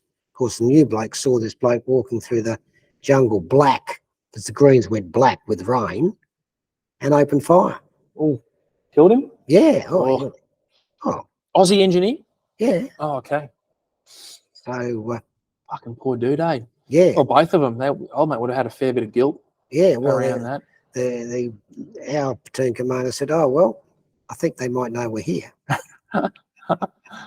So when the Tet offensive, when the actual offensive launched, because that was from the NVA, right? They launched the attack. Mm. What was that like, that first sort of... Oh, the patrol, the NVA had going to Benoit, where the battalion set up a perimeter around Benoit, but in the bush. All the tracks and all that were ambushing. And if we went outside the fire support base, we were hit. In fact, so much so, being hit, SAS were flown back out. They couldn't get out without being hit. Yeah. So got hit that way, and then after Tet, we hit them while we're here, you see? It was just a friendly action. Bit of tit for tat. Yeah. Ah, shit, yeah. But then we were doing patrolling the company in the area, or 5 or 6 Ks maybe, from Benoit, and the OC stopped the company, harbour, and then sent Tempertoon out to do a triangular patrol. Like a clearing patrol sort of thing. Well, a fighting clearing patrol. Yep. Because you're allowed to have that. Yep. Right? So fighting clearing patrol, and about 400 metres, 500 metres, there was a small creek type area, but a downhill in there and back out. On this side was bunkers and the VC or the NVA, take your pick, doesn't matter. And as I was sitting in company headquarters at the time, because I was a spare, and I was sitting there, and I said to the platoon sergeant, "Hey, Willie, do you want me to come along?" He said, "Oh, yeah, why not?" Because I had a medical bag with me, spare. And I said, "I'll come with you. You know, could be a good show. Just get there, come back. Morning tea, scones, fuck it." So anyway, I went. And luckily for Tempertoon, because the medic ran forward when the forward scout was shot going up the hill, he was shot by one of the listening posts of the Nogs, and he was shot here, and it came out there. He's still alive today because he was at the reunion. Really? Yeah. Yeah. Yeah, that's right. How fucking close was he when he got shot? Oh, maybe here to the far tree over there. Okay, so 20 metres. Yeah. Roughly. Yeah. Oh, they were pretty close. Yeah, yeah. They weren't playing games. I thought they would do that, but anyway. So they went. They opened fire on us, and we couldn't get out because the other part of the turn was on this side, but not being able to go back. Because if you go up the hill, you're still... Yeah. Anyway, the platoon commander called for assistance, and the OC said, "Leave, pull back, and we'll fight them here." And he said, pretty much like Smithy said at Long Tan, "Well, you won't need to worry about that because very soon we'll be fucking dead." And he said, "I can't pull out. I got wounded. How am I going to get the wounded out?" "Well, get as many as you can out." "No, I'm not." He said, "I'm not doing it." In fact, we were talking about that on the weekend. He said, "I'm not doing it. I'm going to stay here and have to return the fire. Get some artillery." And he said, "Well, I can't get the artillery. Where am I supposed to put the artillery?" He said, "Well, put me on the fucking shell drake and I'll fucking tell him." And anyway, the CO heard it, and he chopped into Dave Webster, and he said to Dave Webster, "Where are you? Give me your grid reference." So he did. He said, "Napalm's coming in on them." Ooh. That's fucking hot. That's fucking hot. And at this stage, how close are they? Still about 20 metres away. Oh, closer and closer. Yeah. And they were firing there, like Gallipoli, that was. They were firing down. I was expecting to find fucking Simpson and his fucking donkey walking along the... So were you still back with HQ? No. Are you pushed up now? You Yeah. were the leading platoon. I was over with the wounded medic. So, you know, with at this stage a bleeding fucking foot. Yeah. So anyway, about 25, 30 minutes afterwards, 11 platoon disobeyed an oil command and brought up a couple of sections to open fire. But the napalm stopped them. Oh, stop them from moving up any further? Stopped them from moving at all. they all seemed to be little chicken chips everywhere because they just wouldn't let go. Anyway, we finally ended up, 10 platoon ended up with the casualties it had. It ended up, remembering in Forest, which was the one on the 27th of November, we had 2 killed and 22 wounded. And in 10 platoon ceased to exist as a platoon and was a support for company headquarters as a guard. Wow. In fact, the platoon at the end of the year, at the end of the tour, ended up with 1 killed and 15 wounded. Some of those went home. Yeah. How many typically go home when they're wounded? If they're bad or they're deemed to be able to be repaired, they stayed. Shit. Okay. If they weren't that bad, and it was a case of, when I say bad, you've lost a leg or you can't see or some shit like that. Yeah. You're sent home. So for you, having been wounded and then going back, and now you're in this big shit fight again, do you feel more fear this time, or is it's the same sort of thing? I didn't think about it, mate. I just, like most of them, how long we got to go. I mean, I also went on a small patrol, ambush patrol, and one guy was hit, and I still don't know today. He got hit here. A nog came into the back of us and ran across and jumped the gun and fired as he was jumping across the gun. And this bloke put his hand up to grab him, and he was hit here, and it came out there. Don't ask, because nobody knows. So to stop the bleeding, I had to stick my fingers up into the hole, brachial artery, and stop the wound. And then he said to me, before he got taken out, he said, "Jesus, Bob, I've got to have a fucking piss."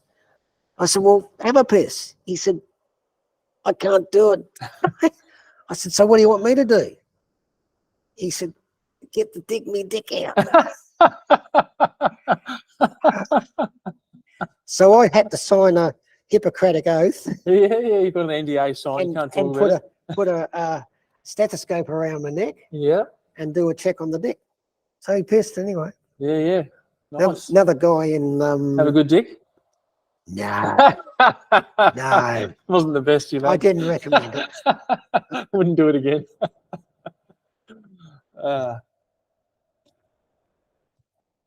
And he was the last Australian soldier to be wounded in 7 Run. Okay. He went straight home. They took him home. Yeah. We said he was a prick because he gets home before us. Fucking asshole. Survived? Yeah. Good on him. Was he at the thing? Yeah. What do you call it? The fucking reunion? Reunion. I was going to call it the memorial. Fuck. Yeah. Reunion. No, good on him. Good. Yeah. No. Oh, yeah. Yeah. Do you give him stick about that when you see him? About his dick? Or? Yeah. I said, "Is the dick any bigger?" I said that at the dinner. Only when you're touching him, Bob. I said, yeah. I said, at the dinner I gave a bit of a speech, and I said, "Oh, by the way, Roger, is your dick still the same as what it was then?" Fuck off. His wife was there. Oh, nice. Yeah. Oh, good. I was going to say, "And what about you, Mrs. Gidman?" Were they together at the time, or they got together after? No, they were together. Yeah, at the dinner. Yeah. Oh, a few things I brought up at the dinner, mate. Awesome. Mate, that's a good time for us to take a break because I want to hear. We'll get on to you going to Kapooka, and then as an instructor, we'll get on to your second trip with 3rd Battalion. I'll keep this thing going, and I'll just edit this shit out, and I'll just do some sort of fade screen. But leave the fucking microphones on. It's all good. I'll get some more water, mate. I'll fill this up actually. Yeah, all right. How you feeling, mate? All good? Yeah, it's all right. Good having a chat? Yeah. Good fun, eh? Well, it is. I think if you were to not be a veteran, you wouldn't get it. Yeah, and that's. I like to when I chat to people. I'll just like to be just a regular chat, not like.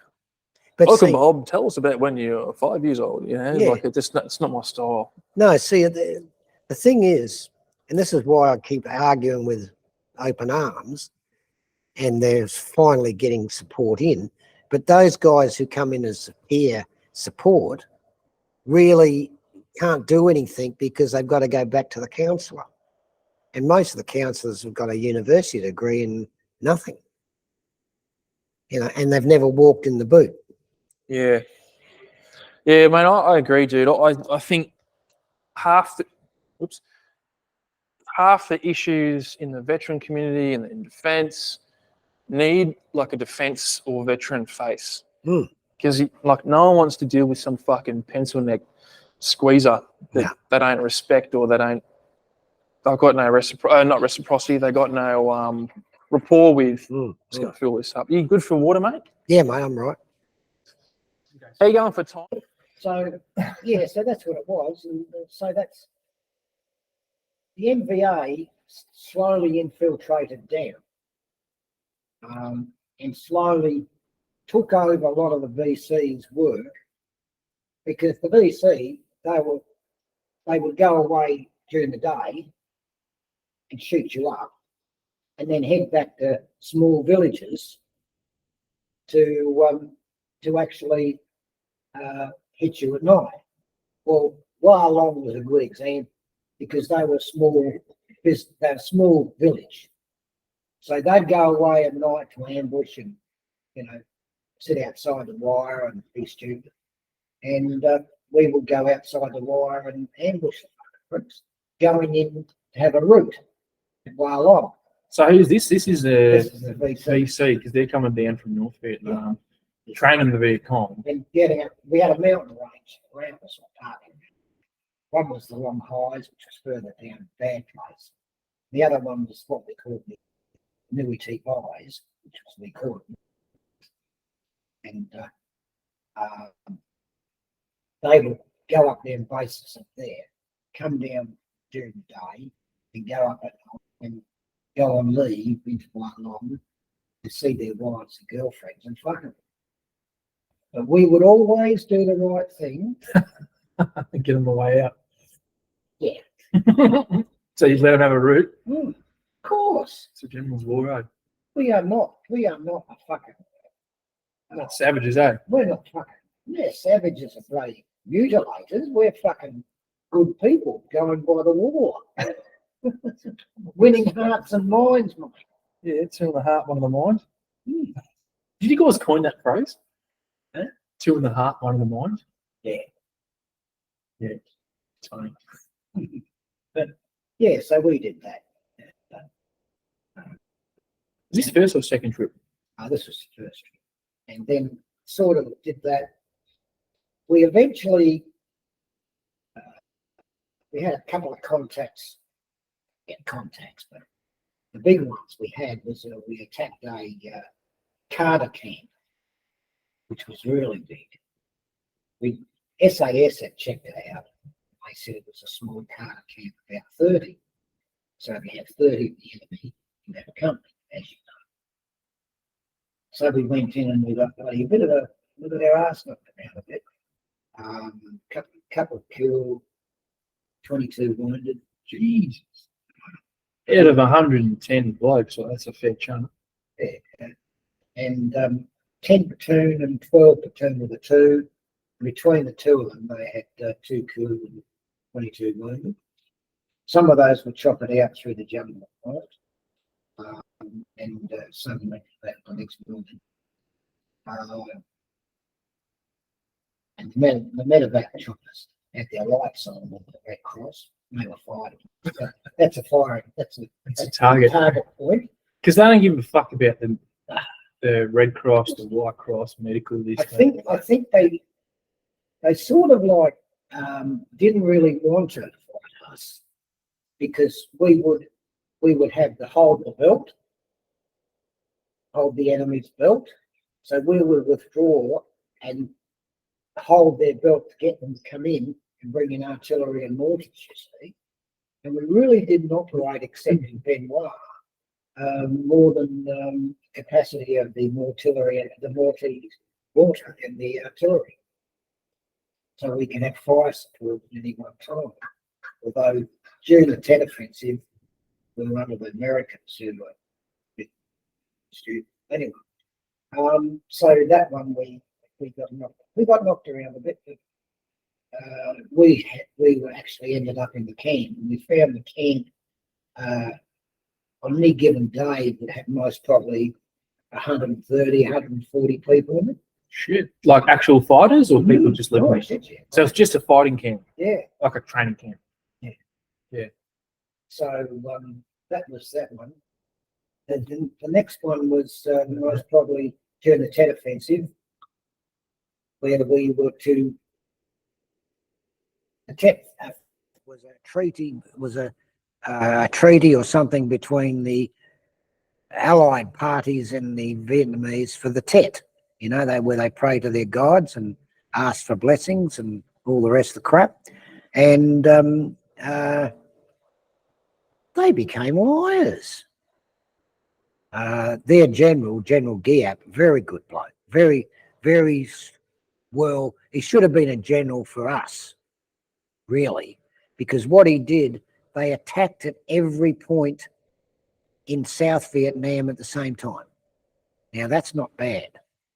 And the reason why they did that is Gap said, well, that organisation there can't help that organisation because they're fighting at each particular point. So Saigon got hit, Ben Hoa Air Force Base got hit. But we got there a few days before to set up we were requested to go by the American commander to help support Ben Hoa Air Force Base. Now that's fine, but Nui Dat, where we were, they had a new battalion there, which lucky they had the battalion because 2 and 7 was up in Ben Hoa. But they got hit too. Nui Dat got hit, but nobody got into Nui Dat because we didn't have cleaners and people to starch the greens or anything like that. We didn't have any workers from Vietnam. They were all Australian, so they couldn't get into the base except the interpreters came in the morning and then left straight when we got back. Yeah. So nobody could map out where we were or what we were doing. Anyway, we did that, successful. But I believe other organisations, when they went overseas, Australians didn't do it. They allowed the enemy to be in their fucking camps. You know? Yeah, I'm pretty sure the same thing happened in Afghanistan. Blue on blue. Well, yeah, definitely. There was definitely some blue on greens. Yeah. But I'm pretty sure occasionally we called them LECs, local employed civilians. They'd like mark out locations for rocket attacks. Probably more in TK, like the main base, than where I was up at Chora. But yeah, that's fucking shit, SA. Well, I don't know why they did anything but not change that, because people who tried to get in through our perimeter couldn't get in because obviously we had listening patrols, we had all the other shit, and we went by IT Vol 4, Infantry Tactics Vol 4. And it worked. Shit, it worked. Yeah. Fuck. Yeah. Did you? I don't know how long you stuck around in the army for post Vietnam, but one of the big complaints we always used to, and I 100% said it myself at some point until I realised a bit later on what it was worth, but we always used to whinge about the infantry minor tactics stuff and be like, "This isn't Vietnam. We don't need to learn this stuff anymore." Blah blah blah blah blah. Because we all wanted to do cool stuff like CQB or urban stuff or things that we thought were a bit more modern. But it took me a while to realise that infantry minor tactics are the principles of fighting, as opposed to, you don't necessarily have to dig a pit, but it's all about, depth of your position and supporting each other and that sort of stuff. So, yeah, it's funny you mentioned that, it does work, right? The anecdotal stuff, the dogmatic stuff can change, but the principles remain the same. See, what they were going to, towards the end, they suddenly decided that the Australian Army training team was getting less and less because they're getting killed. because they were with the Vietnamese, right? North and South Vietnam. So they asked some of the battalions to spare some of their senior NCOs to become part of what they call the Mobile Advisory Team. So we went up there for 6 months. But if you were killed in action, you were killed in action with 3 RAR or the battalion. You weren't killed in action up in Quang Tri province or near the DMZ. You see? So you would be seconded. You're seconded to the mobile training team for a period of 6 months or 3 months, whichever it was. And in that time, you were promoted from your substantive rank, let's say sergeant, to a warrant officer class 2, right? Which you were promised you would keep that when you came home, you see? Now, do you want me to tell you the rest? I can guess. And you're not allowed to talk about the mobile advisory team. Just say you're in 3RO or 7R, whatever it was. Yeah. Interesting. Okay. And the important factor is the AATTV doesn't recognise the mobile advisory team. Really? Okay. Can you expand on that a bit more? Yeah. Go for it. Well, they didn't like it. They just didn't like the concept because they were hanging with, they were like going Well, with the AATTV was 4 Victoria Crosses, gotcha. most decorated unit since the last war. We can't afford to have the riffraff in, even though some of those guys got decorations. Gee. So they what? They're just protecting their reputation, or they didn't want to be seen as the same. So they just changed the name, but it was the same shit, right? Pretty close to it, and didn't want to ruin their reputations. The first in and the last out. My boy, wake up to yourself. Yeah. Is that why they all got VCs? Well, nobody in the battalion got a VC. Yeah. Okay. In the whole Vietnam War. In the whole Vietnam War, it's just the same as the Korean War. No Korean soldier, an Australian soldier, got a Victoria Cross. Many military crosses, military medals, and distinguished distinguished service medal, distinguished conduct medal. Interesting. Interesting, Bob. So what's the go with Keith Payne? Are you and Keith mates? Do you ever know each other? Oh, Keith Payne and I go way back. You get along? Oh shit, yeah. He's okay. All right. He's all right. In fact, he and I flew to Norfolk Island one year. Thank fuck I got home. Yeah, because I know the only reason I mention it is because I know some people don't like him. I don't give a shit, but Keith Payne is Keith Payne is a bit of a I am, but he's a very, very gentle person. He was a fucking prick in the army. I got trained by Dasher Wheatley, who was killed in action. Dasher was another bloke. He came from 1 RAR, I think, and he was a warrant officer, and he was a tough prick. During infantry training, he was fucking hard, mate. He was a cunt. You know, he'd fucking boot you up the arse if you're fucking this far out of your position. Went to sleep, you got a fucking pounding. All that sort of shit, which makes you better. Yeah. But today, straight to the government, charges. You're a fucking murderer. You know, all that. You're going in the meat grinder, mate, you know, like you're fucked. As in, like, yeah, you back then, you guys were going straight from fucking Ingleburn or wherever it was, Ingleburn, right? Yep. Straight over to the meat grinder of Vietnam. Like. Yep. Oh, fucking oath. And Keith and I had many, many times. In fact, even out of the army, when he was still in the army, but I wasn't in the army, he wanted to get an offer, getting a lieutenant or captain or something, because officers don't like having a Victoria Cross winner in the sergeant's mess. Oh, they asked him to come across, or he wanted to go across? No, they asked him, take a field commission, etc. And Yeah. nothing better than our mess here. You meet Keith Payne, VC, Silver Star. Did he get Silver Star too? Oh, from the Yanks, yeah. Yeah, okay. And nobody was taking imperial awards in those days. Dolls, you can get rubber dolls, or fucking big dolls, you can punch the fuck out of them. What's that? Oh, you can get a blow-up doll. Okay.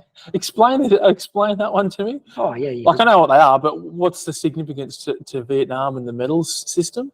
Well, Australia wouldn't give medals out, wouldn't allow the South Vietnamese and the Americans to give medals. Like Dasher Wheatley got a Silver Star.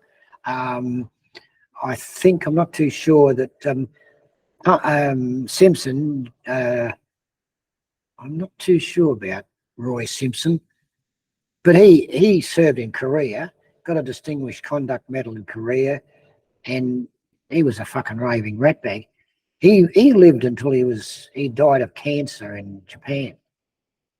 And here's something, he married a Japanese, came back to Australia, she became Australian. Then she served in the she served in the Australian embassy in Japan when he died, right?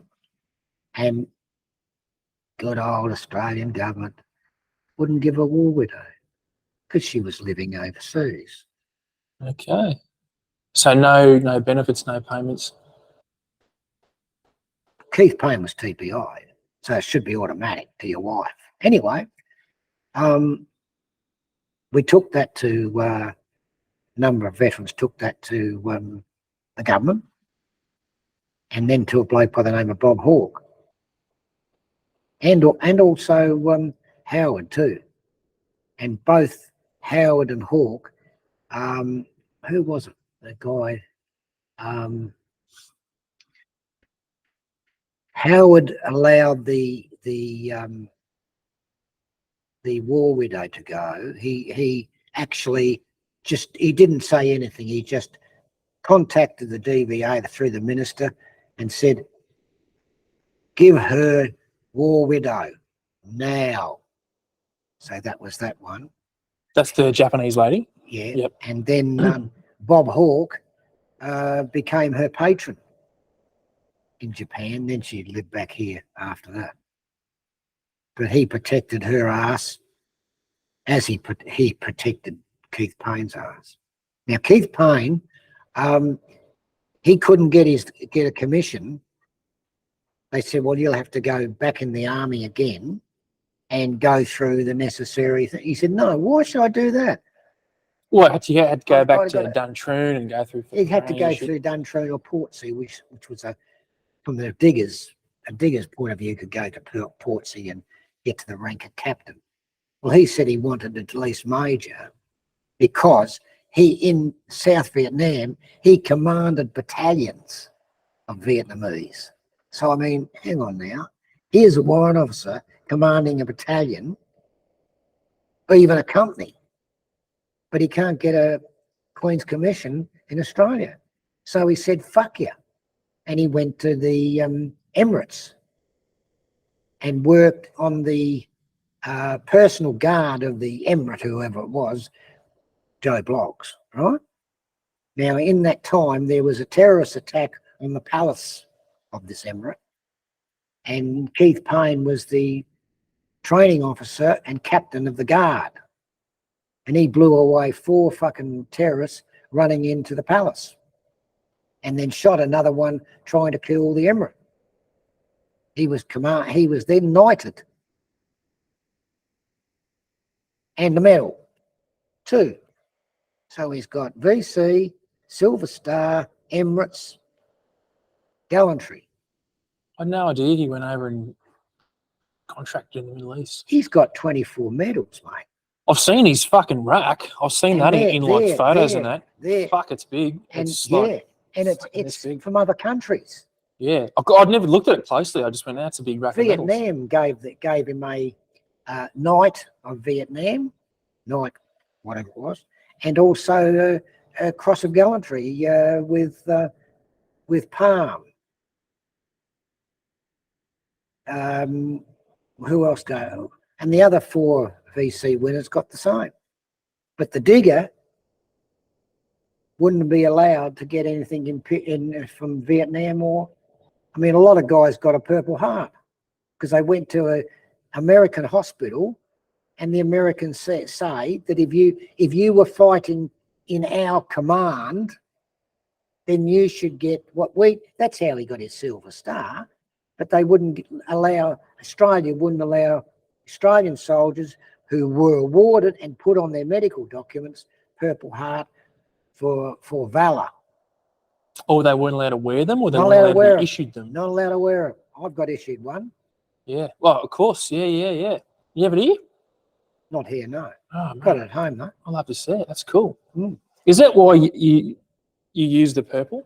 Oh, hey. Partly? Yeah. Yeah, okay. And purple is the royal robes of Rome. Yes, purple's a royal colour. Correct. Yeah. Is that the other reason? Fucking hell. That's why we won the purple poppy. You see? All right. You fucking spastics. So that was that. So it became, when we got home the first time, we weren't allowed to march on Anzac Day because we were outside Sydney Heads. Just going to turn a little bit. Yeah, mate. We're outside of Sydney Heads on the 25th of April. Oh, what? And they fucking held you there on the boat? Well, the RSL said that we were March of Triumph and Anzac Day was a march of memory. We'd lost soldiers, don't forget, and wounded. And they said it would be better to march on the 26th of April. And that fucked the RSL with the diggers. Yeah, is there still... Yes. Like I know there's definitely there's a bit of animosity there, and probably to this day there's a bit of that going on with the RSL. But do you reckon that's where that type of stuff, especially that early, where the divide was between the World War II Korea guys and the Vietnam guys? Not so much the Korean, because they were fighting similar to us, the Chinese. Yeah. It was almost an identical war, right? Country split at a parallel, north-south. But World War II, there are guys that didn't recognise the Vietnam War, even though it was classified as a conflict or a war. They didn't recognise a war. I mean, we fucking fought 6 years. You blokes got 12 months. What the fuck? That's shit. You've never served in a war. I've always said to these blokes that say that, oh, okay. Did you get defeated at Singapore? What do you mean? Well, did the Australian Army get defeated at Singapore? I believe the British surrendered. Did you surrender? Well, we had to because the British surrendered. Oh, did you win at Bardia? Yeah, we took the town. And Tobruk, you held out for 8 months. Same as Gallipoli, you held out for 8 months. But you left. Really, you're defeated. Well, I said, I was getting close to getting a smack in the mouth. And I said, okay, jungle now. Let's have a look at jungle. I said, the only time that the Japanese were defeated by Australians was in Kokoda. I said, but that took months. I said, a militia unit stopped them? Hang on now. I said, they were doing national service, weren't they? I said, and they were helped by the regular army. The 39th Battalion, wasn't it? That's right. And I said, so then let me have a look. We had Hobo Woods in 64, in 65, 1 RAR. They got a citation for that, but they remained there. They weren't chucked out. They didn't surrender. I said, then there was another battle. I said, I can't remember, something about a tan. I said, Long Tan, I think it was. I said, and the North Vietnamese and Viet Cong attacked with about 4,000 men against 108. I said, and they got done. Oh, yeah, but you had artillery. I said, so did you. You had artillery in Singapore, didn't you? Yeah. I said, well, how come you lost? Oh, I said, now hang on, let's go closer now. We had the Tet Offensive, which 7 and 3 were involved in, and they knocked off quite a few. I said, we got hurt, but they knocked off quite a few. Long Tan, Tet Offensive, Coral Balmoral, Long Khan. I said, but we didn't go home, or we didn't run with our tails between our legs. So what's your fucking problem? And who are you saying this to? Is this in the RSL? Or is this post first trip? No, this is in the RSL to guys that wouldn't let us have or didn't want us to have a royal commission in the herbicides. Oh shit, the Agent Orange. Yeah. I went to an RSL in Rockhampton to ask them whether they would be prepared to help us out and support us. And one bloke said, I know what's happened. He said, syphilis and gonorrhea. I said, Hey Bob, just chuck your little lapel up on your collar if you can. Sliding down a bit. I just want to make sure we don't miss all your voice. Go a little bit higher. Tiny bit higher. That'll do it. I'm using this newfangled lattice work that I thought. Cost you a pretty penny, mate. No Oh, refunds. mate, $230, I think, No refunds. and no clips on it. I had to put new clips on it. Fuck, you're a rotten old cunt. So that was that. So that was that. And anyway, from then on, people tried to stop us in the streets, spitting at us, said what they said about every Australian: murderers, pillagers, rapists. And is this after your first trip? Yeah, and the second. Second was So worse. obviously, first time you've seen this, you get back to Australia and you're going, what the fuck's... So how do they know? Obviously, when you get off the boat and whatever, you march around in uniform, do they ever recognise you outside of uniform anywhere else? Well, you weren't allowed to wear uniform. Oh, okay. You were told not to wear uniform and don't go into places. I mean, we weren't allowed to go into pubs because you could tell a soldier, haircut, Haircut, the way they were, probably some fucking tattoos or something. tattoos, and being a fuckwit. Yeah. You could tell That's the us biggest one. Yeah. Acting like a fuckwit. Yeah. So no, we weren't allowed to do that. In fact, we weren't allowed. We had to change at the airport when we got home. The first time I came by plane, went by ship, came back by plane, and it was they actually had the march through Sydney, where the battalion came from Victoria. Now it's what shall I say? It's rumoured that whilst we were overseas, we came across a camp and found some sandals, which were evidently donated by the Save Our Sons in the Monash University. And the Monash University is in Victoria. So they transferred the march to Sydney. That's the myth that came up. It's pretty close to right, because we had plans to visit the university. Ah, okay.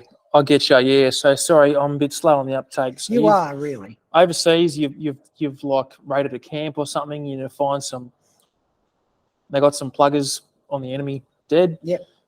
From Save Our Sons or whatever it is. So what's the Save Our Sons thing? Is that like a pro Vietnam? That was all these young ladies who and blokes who joined to save their sons. And most of them were 17, 18, 19. Oh, from going to Vietnam. Yeah. Yeah, gotcha. Yeah. Yeah, They're shit. always there crying and aprons on. It was great. Good stuff. Good stuff. They look like a bunch of idiots, like they do here now with their protests against Australian troops or being in something. And it hasn't taken years. I mean, we got to march through the streets on Vietnam Day, welcome home day, 30 years after the troops came home. I thought that was okay, you know, 30 years is not bad. Welcome home, you pricks, for 30 years ago. Gonna sit down, little man? And in that time, Come on. what's the relationship like with the World War II guys? Still fucking hating each other, or? Most of the World War II guys are gone. Yeah, they are now, yeah, fuck yeah. And the ones I met early in the piece were pretty good. But that was a country one, and the country always backs its troops anyway. You know, the light horse and all that shit. Yeah. And yeah, but we towards, I think the real part was the army wanted to get rid of Vietnam vets. Really. So they gave them shit postings. Postings that are worthless. Yeah. I mean, in the war, I went to one RTB, sorry, two RTB as a doctor, not a doctor, as a trainer for drill and all the rest of it. Then I went back to the battalion after 2 years. And I found the national servicemen were bloody good soldiers. Pretty good, yeah. Oh, yeah. And the thing that people don't understand is both of us were wearing jungle green. So you couldn't tell a national serviceman from a reg, except the regs were most probably younger. Because to go overseas in those days, you had to be 19. And the regulars joined at 17, whereas the national servicemen were 20 plus. Really? Okay.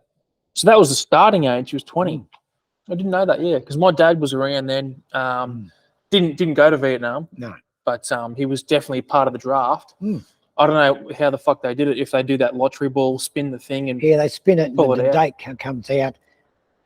Normie Rowe, for instance, he was that was interesting. He was called up and he went in, was on an armoured personnel carrier, was a troop commander or something, and he was a national serviceman, and he was bloody good, a good soldier, you know. Yeah. But they treated him like a piece of shit, as they treated everybody. But he was a rock and roll star and all that, bit like Elvis Presley, you know. We got to get him in, get him. Yeah, but the date was wrong. War effort sort of thing, and he still can't understand how his date of birth is different to the date of birth that he was called up on. Oh, okay. So they wanted some celebs in to give some credence to the war, and but he was a good soldier. Yeah, shit. Yeah. Did he get some fucking kills up or what? I don't know. I'm not allowed to discuss that because Prince Harry or whatever his name is, shouldn't discuss it. Oh yeah, okay. Because he was talking about the fucking dudes he drilled from an Apache or something, wasn't he? And everyone got the sads about it. The fuck do they think's going on over there? You're not allowed to know. Well, actually, good point, right? So you said they wanted to get rid of the Vietnam dudes after the Vietnam War. And is this a known thing or is this like a speculation? Wasn't official, of course. Yeah. But it was known. Give us the rundown, like what sort of stuff were they doing? Posting you to shit places. Shitty places, yeah. Yeah. Not keeping you in the sequence of ranks. Oh, so not promoting and that sort of stuff. Looking at somebody that, I mean, when I went to Kanungra the second time with 3, they didn't want trained jungle fighters to be in their assessment team with the battalion. And luckily I got to be an umpire because the guy who was doing the team or the assessments was my former platoon commander. So he said, "What are you doing here?" I said, "Oh, come up again." "Oh, Jesus, we'll fix that." So he contacted the OC and he said to the OC, "He doesn't want to be walking around in the jungle like shit. We'll make him an umpire." That's very difficult, being an umpire. What's the umpire? It means you walk along behind the diggers, and when there's a contact, you follow them up and say, you're dead, what are you going to do with this and what are you going to do with that?" Oh, this up at Tully? No, this was at Kanungra. Oh, sorry, Canangri. You No, said the real stuff, mate. Not the fucking Tally. Fuck. God. What do you think of Tally? You been there? Yeah, a couple of times. Yeah. Is it shit? Is it anything like Vietnam? Oh, semi. Yeah. I don't think you could get, well, Vietnam. We were told anybody in black pajamas with a bamboo hat, enemy. We get off the vehicles at Nui Dat, and that's the people in Wallong all wearing the fucking black pajamas. Holy shit! What do we got? Yeah. That's all bullshit, mate. That's what I said the second time. I can't do this. This is shit. I can't do that shit. And searching a Noggy village, what you're supposed to say to the section commander, what happens if somebody runs out and it's got an RPG? What do? I said, shoot him. What about the rules of engagement? What about the rules of engagement? Well, aren't you supposed to wait till he fires? Oh, fuck off. I always hated So that. I got told off by the OC who'd served with the AATTV. He said, Bob, let him play. I said, Are you upsetting my platoon commanders? yeah. He said, let him play. I said, nah, fuck him. I said, why tell him bullshit? I always hated that stupid idea that you had, and I don't think it's correct. I don't think it's even a real thing that you had to be being shot at before you can shoot at someone. I don't think it's. We tried not to do that. Yeah, that's what I mean. Like going into one of their camps, and they shot at us. Well, that's fair enough, especially if they use, say, a 50 caliber machine gun or 30. I thought that was okay, but then they copped the shit. It's like a police officer last night when those children were killed in America. This female said the shooter began to shoot at us and we quietened him down very quickly. In other words, they fucking shot him. Yeah, but I don't think people like to hear that or see it. Well, I don't think you should say, oh, I killed this, I did that, unless it's with a veteran, with another veteran who's been served with you or served at some time or other, because you understand. But if I was to say I killed 250 and I should have got the Medal of Honor like Audie Murphy, then that sounds a bit fucking, And really and truly, I won the war, and the pricks that came after fucked it. Yeah, pick your battles, kind of thing. Pick your audience. Yeah, shit you. Yeah, okay. Mate, the reason I was asking you about them trying to get rid of the Vietnam guys after the war is because I've had this little theory that they did the same to the Special Forces guys from Afghanistan. They wanted to get rid of everyone. My little conspiracy theory is that they knew about all these allegations that were going on, so they started changing all the rules, moving all the death symbology, fucking off the unit identity, changing the camouflage uniform so that we look different to what we look like in Afghanistan. And that's my theory. I reckon that they wanted to disassociate themselves with Afghanistan as quickly as possible. Exactly. They've it done sets that. The scene. It's like, oh, look, but we've changed since the war. Everything's different. But I see a lot of guys in Afghanistan wearing the pouches, the Bren gun pouches. We used to wear them and threw away the American webbing because it was a shit bloody webbing. Oh, I mean the banana ones? Yeah. Yeah. So, all that goes back to World War II. The French resistance had it. All that shit, but it's a lot better. And the Special Forces quick release belt, gone. Or getting rid of the American Special Forces pack, gone. All that. Oh, Australian pack is fucking good. Oh, she falls apart, you fucking idiots. And changing the greens from the green with a pocket on the side. So you had two fucking pockets there where you had maps and all the rest of it belting on your kneecaps all the fucking day. They're fucking idiots. They're idiots, mate. And they did. They don't want to know anything about Afghanistan anymore. Yeah. Nor they don't want to know about Somalia. we had a VRB about Namibia and the Australian medical corps that was in the hospitals there when these terrorists or these fucking clans attacked it and shot down all these patients, etc., with the Australian medical corps trying to stop it with a small infantry unit, that they were threatened that if they opened fire, they would be killed too, but they threatened our nurses and all that. But that doesn't exist. What? What? You blokes are talking shit. It's like the D&E platoon that was up in the DMZ somewhere. No such thing. D&E, what's that? Defence and employment. Some of them were protecting airfields, Australian fighter planes or Australian planes. Bullshit, nothing. Here's photographs of it, you fucking idiots. So that's what it is. It's a bullshit show each time. Yeah. It's funny, mate. Like, I know I said this last time, but there's so many parallels between some of the stuff you've said, some things I've experienced and seen post-military as well. It's almost uncanny, mate. It's almost like fucking tit for tat. Like, if you who was it? Monash said when he started to get in the First World War, cooperation between aircraft, tanks and infantry. He said to this general, well, we need to change that a little bit. The infantry has to go in first, followed by the tanks.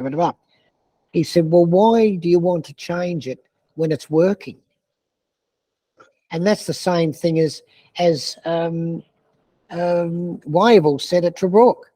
He'll let the tanks come in first, followed by the infantry, and then cut the tanks off and let them fall and get in mines, and we'll finish off the infantry because they couldn't get out.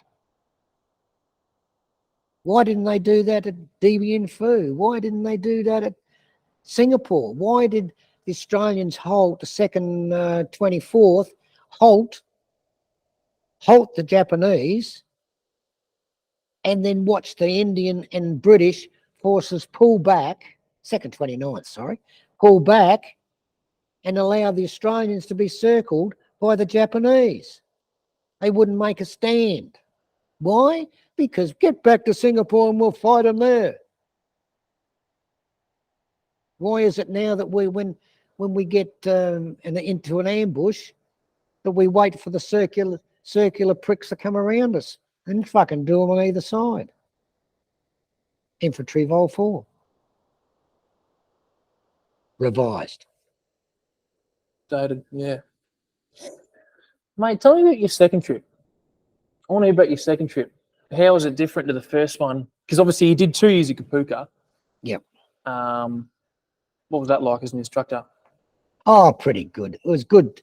You met a lot of guys that were, and in fact, it was quite good because a lot of guys appreciated what they learned from the vets. Yep. There was a lot of NASHO platoon commanders and NASHO corporals there, but they were the same thing. They wanted to know how it's going to react because some of them wanted to get into the battalions and the engineers and armour and all that sort of shit. So it's pretty good. I didn't sort of like get upset about it. I thought it was pretty good, but I did 8 intakes and that was enough for me. Yeah. Because you're doing the same thing each time, you know. So I thought, oh, fuck this. So I put in a transfer to 3. And I got it 2 days before Kapooka Day. Oh, I arrived nice. at... How was fucking Kapooka Day? Oh, Kapooka Day that we had to do. Oh, shit, Kapooka leading into Anzac Day. Yeah. That was all right for the piss, but I arrived just in time for the OC to say, well, we're doing Kapooka Day in 2 days' time, Sergeant. You can take 9 platoon. 9 platoon? Yeah, Well, you were sergeant? Yeah. Okay. You can take 9 platoon and do some drill. Drill. Fuck. It was shit, mate. they never had a fucking chance. Fucking slow and quick march at the open order, on the slow march at the open order, and close march. left and right forms. Holy Christ. It was fucked. Anyway, the piss was all right. Yeah, good. So you slide bulk piss over fucking Kapooka Day leading into Anzac Day. Anzac Day was strange because we had to supply catafalque parties and all that. And that was good because we had supplied a catafalque party for Woodside, and that was good because the CWA, Country Women's Association, would cook breakfast for us. And before that, we'd have a gunshot breakfast at the sergeant's mess. We had to have that because that would boost our morale. Boost some morale, yeah. Because your After a morale. quick shave. Did we have a show? Did we? I don't know. I can't remember that. Did you? I imagine you would have, mate. Oh yeah, that's good. Good one. Good. Yeah, Glad. So yeah, so the diggers were pretty happy with it at that stage, although there was some in the city, there was some protesters and all that. You know, don't send them overseas. You're murderers. You know, all that sort of shit. All that shit, yeah. Yeah, but you know, I mean, we just remember that the public didn't want us to fucking be in Vietnam. They couldn't give a fuck about us. You know, the things that really hurt though was the Ostpost wouldn't send the letters to us. Yeah. And the wharfies wouldn't load the supply ships to keep us in ammunitions and armoured personnel carriers and all that. But we remember that.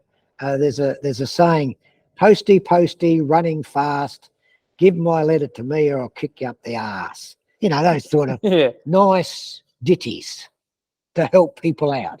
It's fucked how they these corporations that they still do it. They love getting involved in the politics, mate. Of course they do. Taking a stand, and they change the flag that they look. It's a rainbow flag, then it's a fucking Paris flag, then it's a Ukraine flag. Yeah.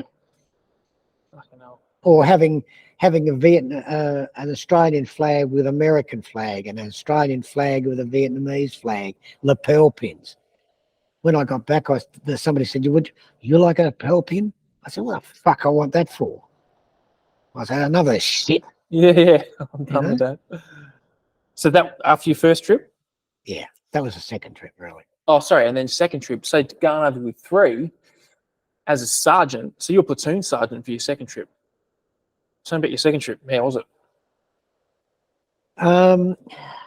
Well, I suppose the only criticism I could put down that our commanding officer, I don't think that he reached the epitome of one. That's pretty diplomatic, isn't it? And I don't think the battalion did feel that, because he made some silly errors that really, as the commander, shouldn't have made because of experience of the previous units. And the battle at Long Khan was one of those. That was a shambles in my eyes. And it was just a sort of a, and then we were asked to join the mobile advisory team. And although that was interesting, I didn't think it was going to do any good, because I think we'd lost it by then. The war? Yeah. Okay. I think we lost it because of influences by the politicians on the war. If you'd have given Americans the full assent of taking them on and knocking them out, and us, it would have been far better. Our jungle warfare techniques was far better than anyone in Vietnam, really. But we had to play the game of body counts and all that shit, you know? So yeah, it was all that type of things. I must be getting a... Take that if you need it, mate. Oh.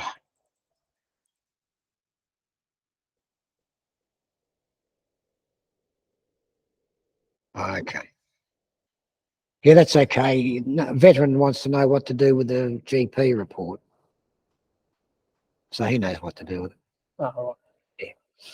Yeah. So yeah, in terms of like your roles and responsibilities, was it the exact same as the previous trip, or had the mission changed, or what was the go? What's the matter with you? You little bugger. Sit down.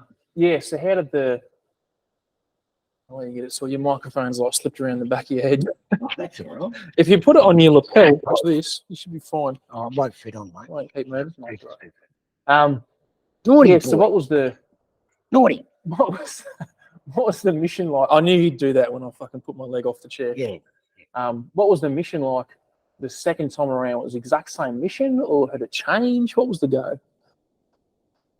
Oh, it was sort of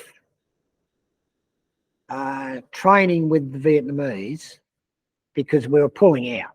Yeah. Everybody knew, I reckon, by 71, 70, that things are having to change. The Americans don't want to fight anymore. They've had a gutful, as they have in Afghanistan, as they have in everywhere else. Yeah. Because they can't see them winning with their hands tied by politicians. It's as simple as that. It's like today with DVA. Their hands and our hands are tied by politicians who don't want success and just doing mouth work, bullshitting, and not taking any notice of veterans. So I think it hasn't changed. Only trouble is now it's changed civilian-wise and causing problems. Yeah. It's you know, it's from the top, it's from the minister, and it doesn't matter who you are or what you do or how genuine you are, you're going to be talked about by the public servants who run it, the secretaries and the commissioners and all that.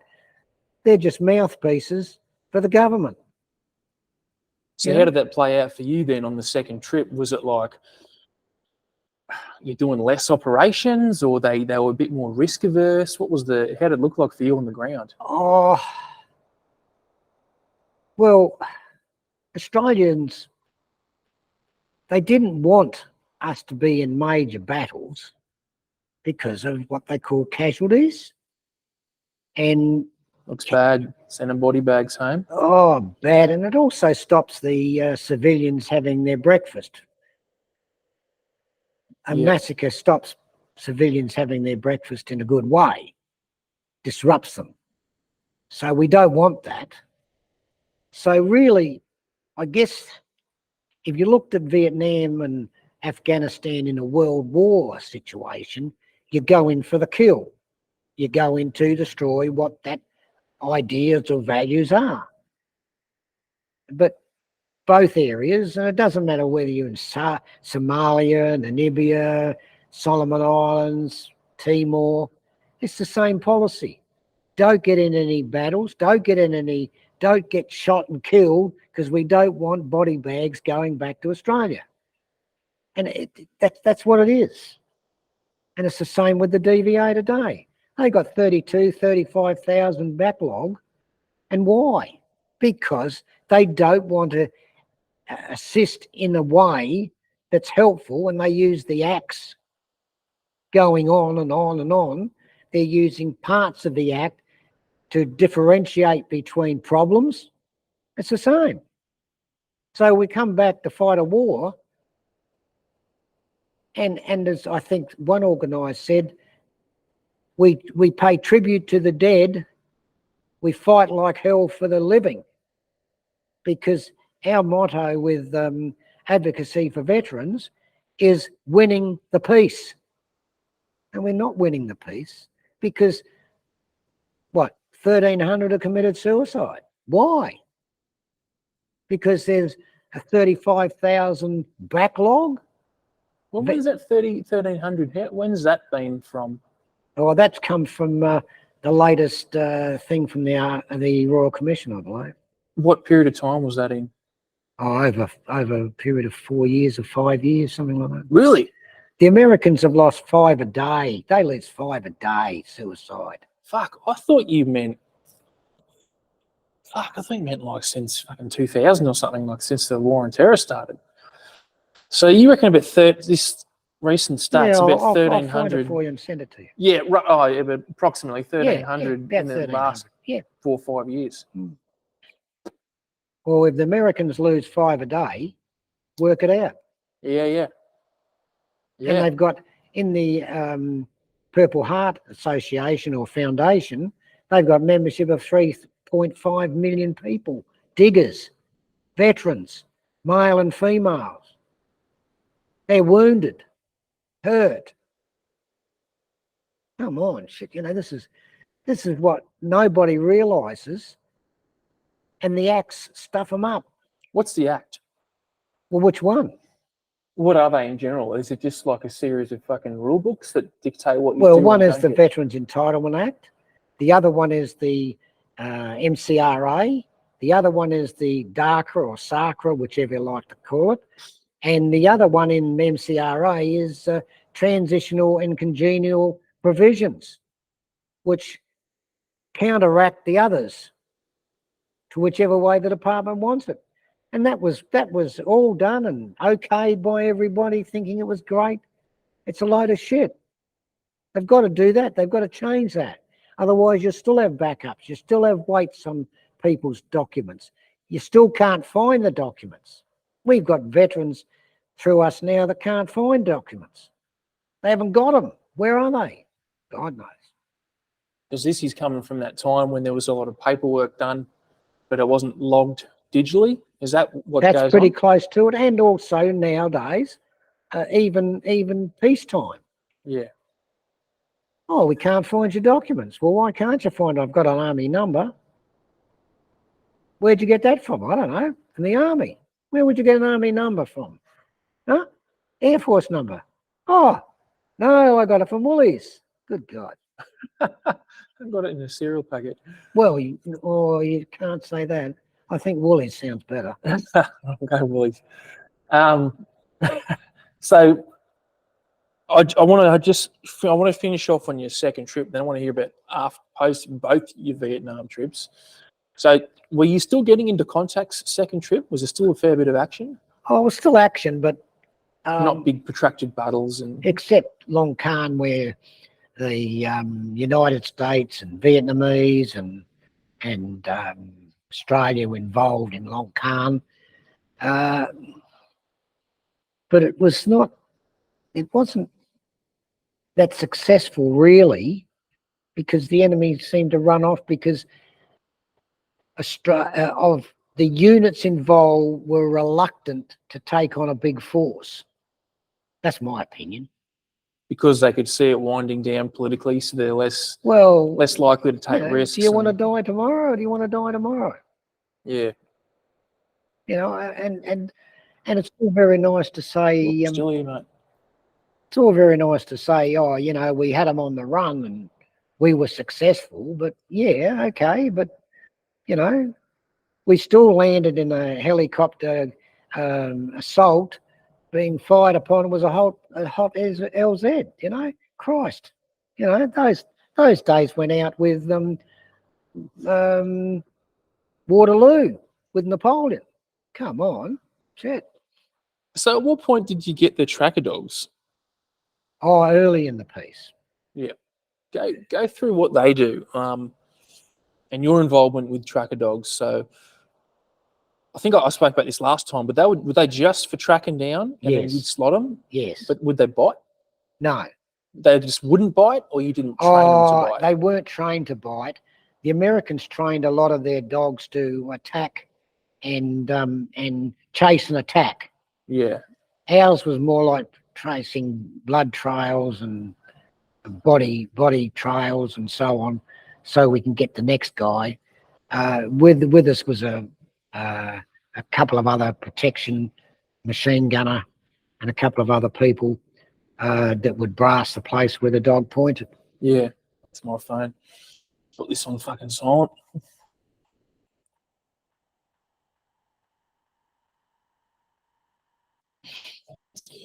Oh, there we go.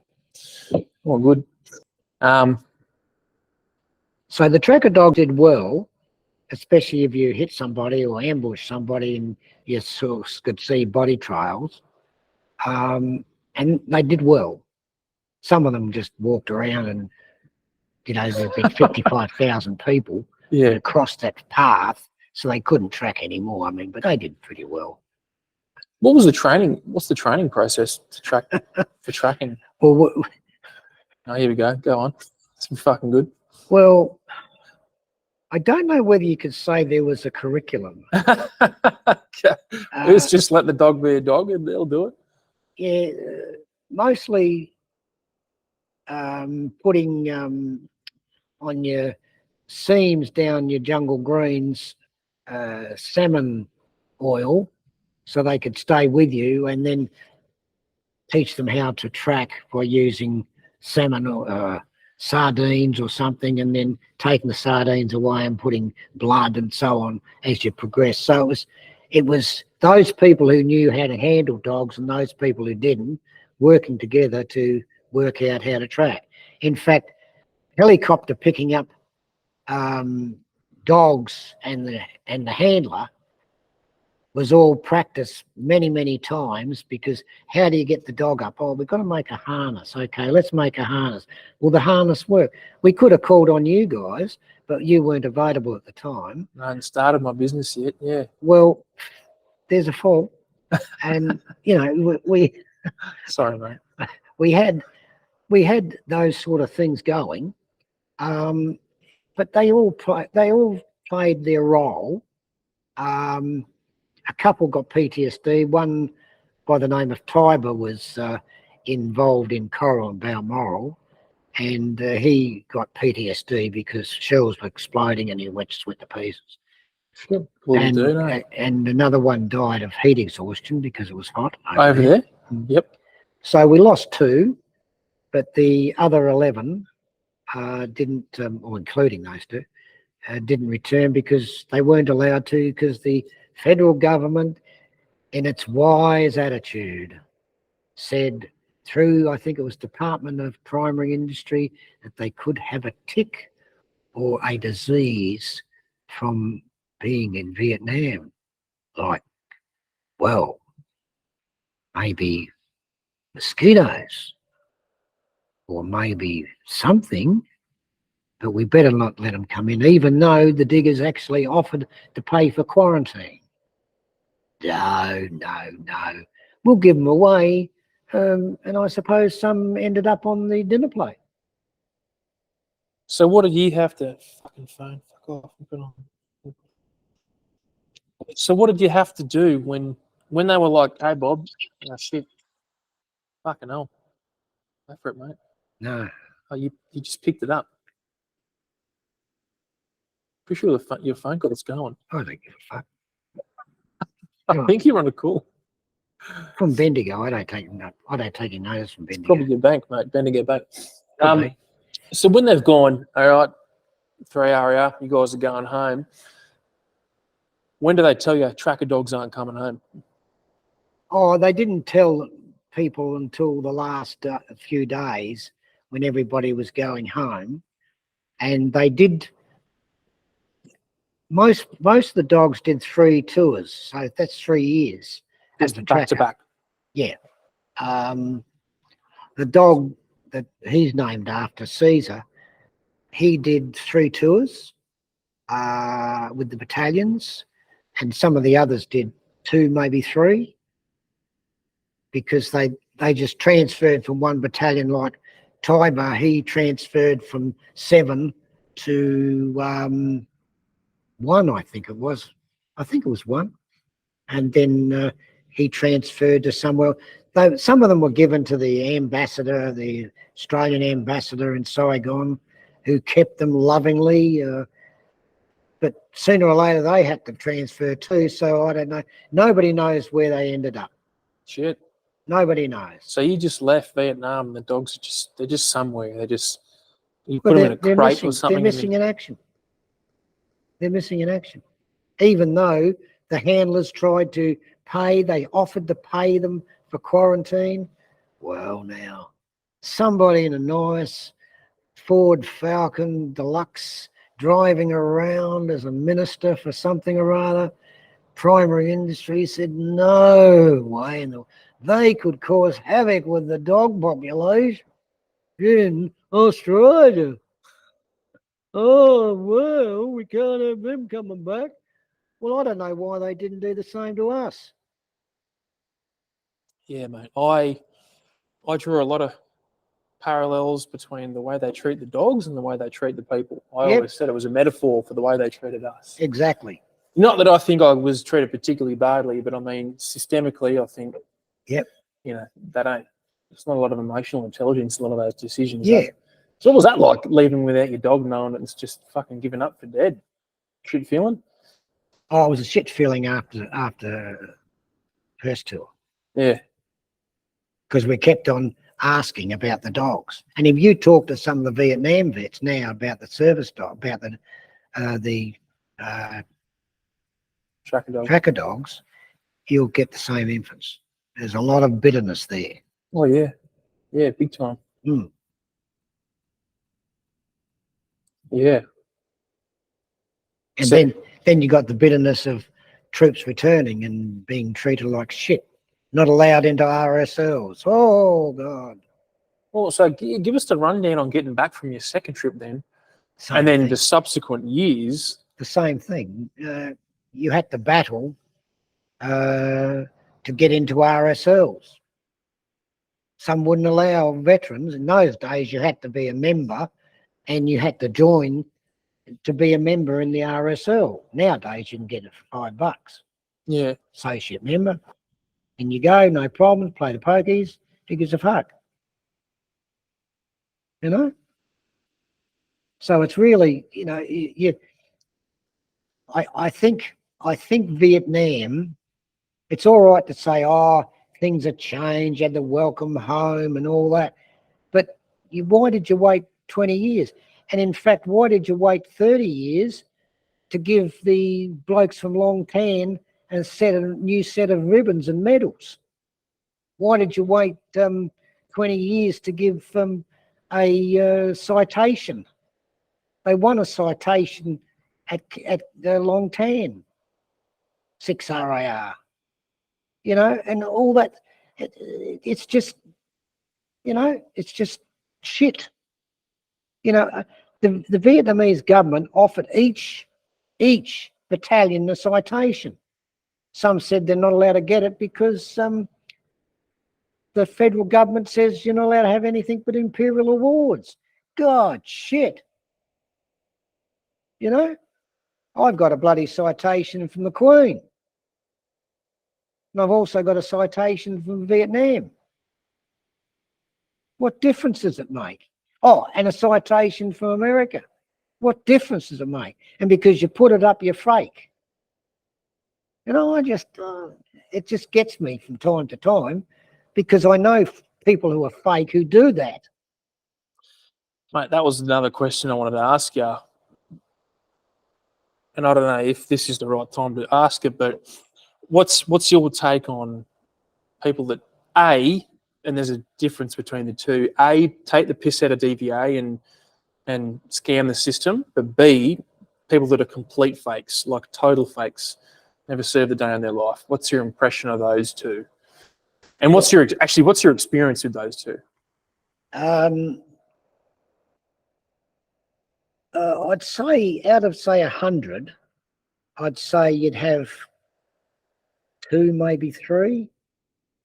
In regards to advocacy, in the time that we've had people that are trying to get something but can't because of their term in the service.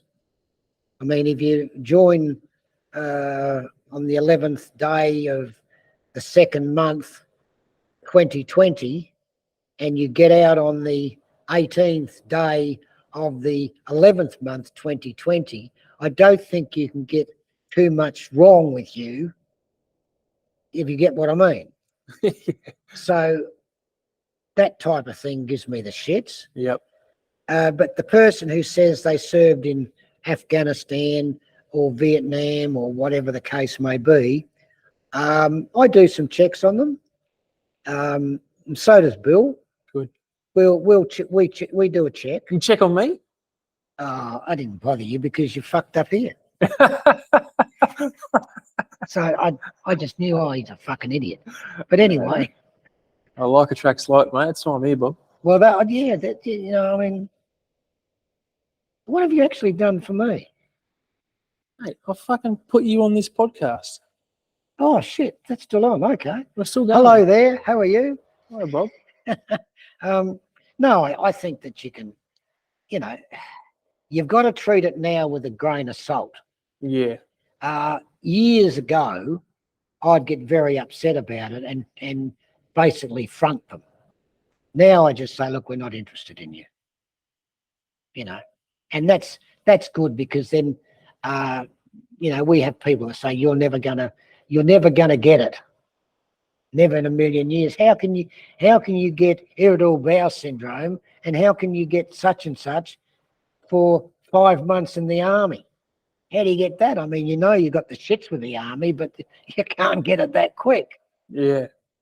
So but early in the piece, I think in Vietnam, there's a lot of guys who are going to Vietnam and put their medals up early, or put their ribbons up early. And, you're talking with a grain of salt, because then you knew they were going anyway. But, unfortunately, some who didn't put their medals up got killed, and they couldn't put them up at all. So, what do you mean put their medals up? As in, like, after infantry training or whatever training they had, they'd go into Christie's in Sydney and get 2 medals, which were Vietnam. And so Christie's was still around back. Christie's was around back then. Yeah, mate. Go back to Korea. I got my first set of fucking medals from Christie's. I'm pretty sure. Yeah. Oh yeah. When you finished in the old days, when you finished at Inf Centre and you went to, say, 7 Battalion or 3 Battalion or 2 or whatever it was, some people went straight to Christie's and get a set of medals for Vietnam because they know they're going. Jesus. All right. Oh, mate. Oh, keen. Yeah. We even asked for a ticket to go by boat. Mate, we got the bloody top-notch 13 days, 11 days. Did you preload yourself with a Purple Heart too? I had it in my back pocket. Oh. And in my pack, I had a Field Marshal's baton.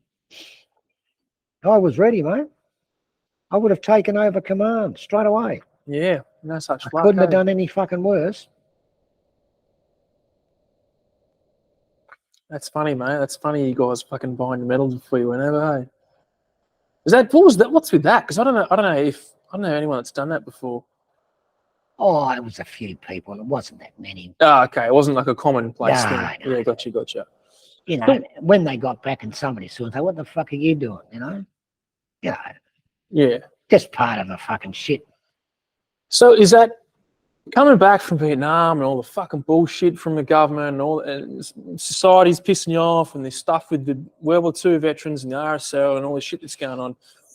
Is that where you decided you were going to do, maybe it wasn't exactly this now, but some sort of veteran advocacy? Did you decide all the way back then, or did it take a while to get to that? Most probably I had a fairly rough time when I got back after a while.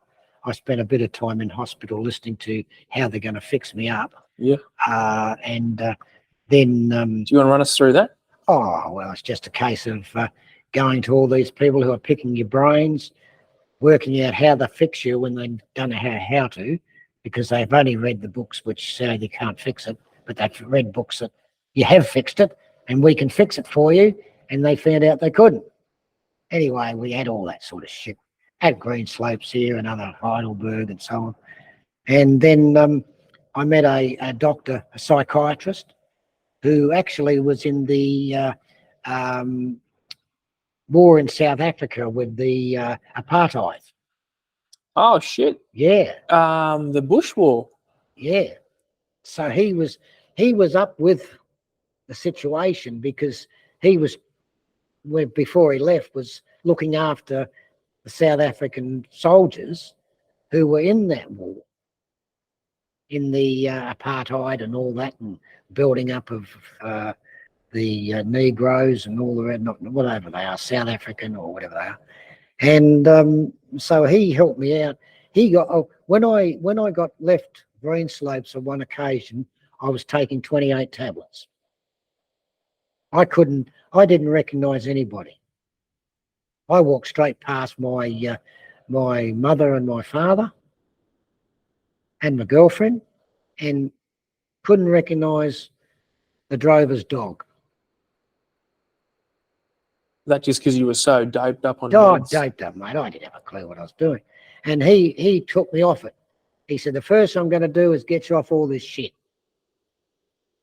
And he did. And what'd you do after that?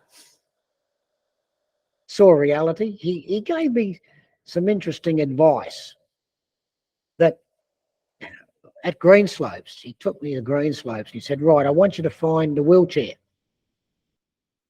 Yeah, okay. He said, now I want you to ride the wheelchair around and see what happens. So I thought, oh, this is shit.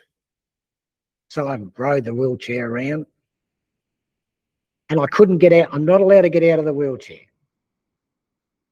So I came across stairs. How do I get out of it?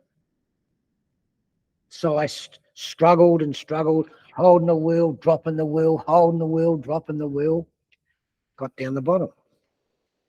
Lifts. I can't get out the lift, so how do I get to the button? Just small things. I came to a wall. How do I get around the wall? I have to find a way to get around the wall. He said, so you're in a wheelchair. Your PTSD has got you in a wheelchair. You yourself have to get out of it. And so he showed me how to do it. Showed me how to do it. And that's how I became better at it. Not Fixed. fixed. Nah, never be fixed, mate. I'll become a grumpy old prick. Hey, I am now. Shit, that's all right. You really are, Bob. I passed it. I'm past. I'm free. I'm free. You're just like the World War II dudes when you got out of Vietnam now. Yeah. Yeah, right. And then did things change a lot after that? Or it obviously would have taken a while to sort of start feeling better? Oh, it took a while. I'd say 10, 15 years. Shit. That long. Sometimes it was good for a while and then something happened, which clicked it off. It's interesting. Down here on the highway, in the Centennial Highway, there used to be a fair amount of bush, and that smelt of dead, the ground cover, the dead, smelly ground cover.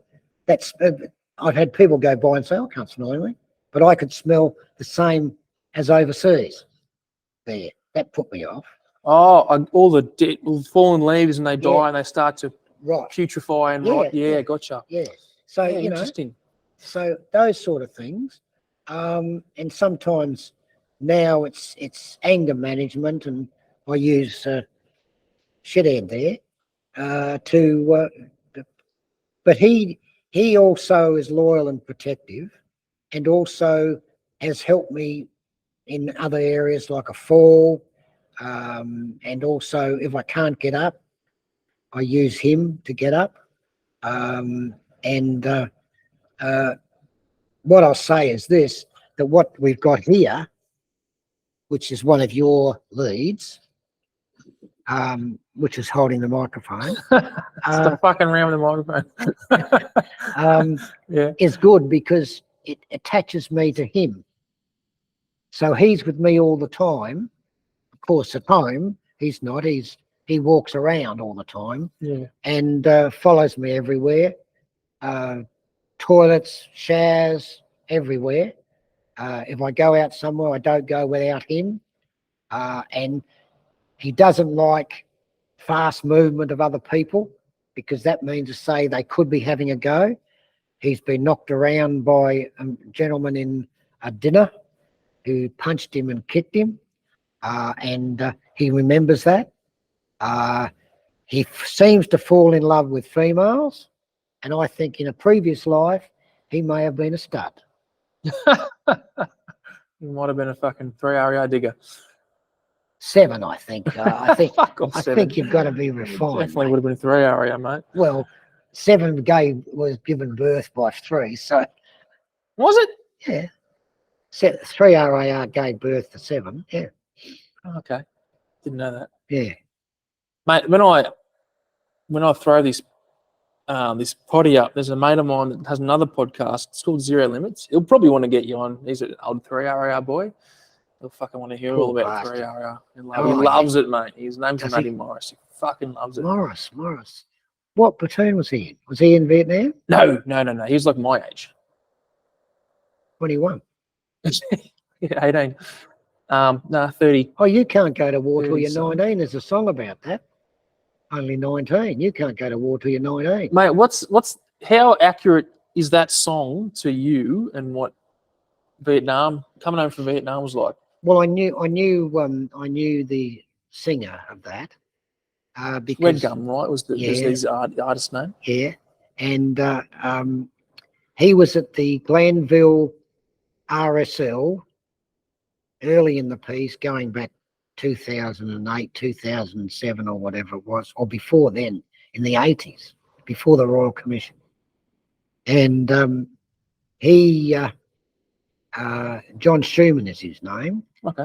And we had a Vietnam Veterans Action Committee, which was set up to fight for Vietnam veterans because the RSL didn't want to fight from us all.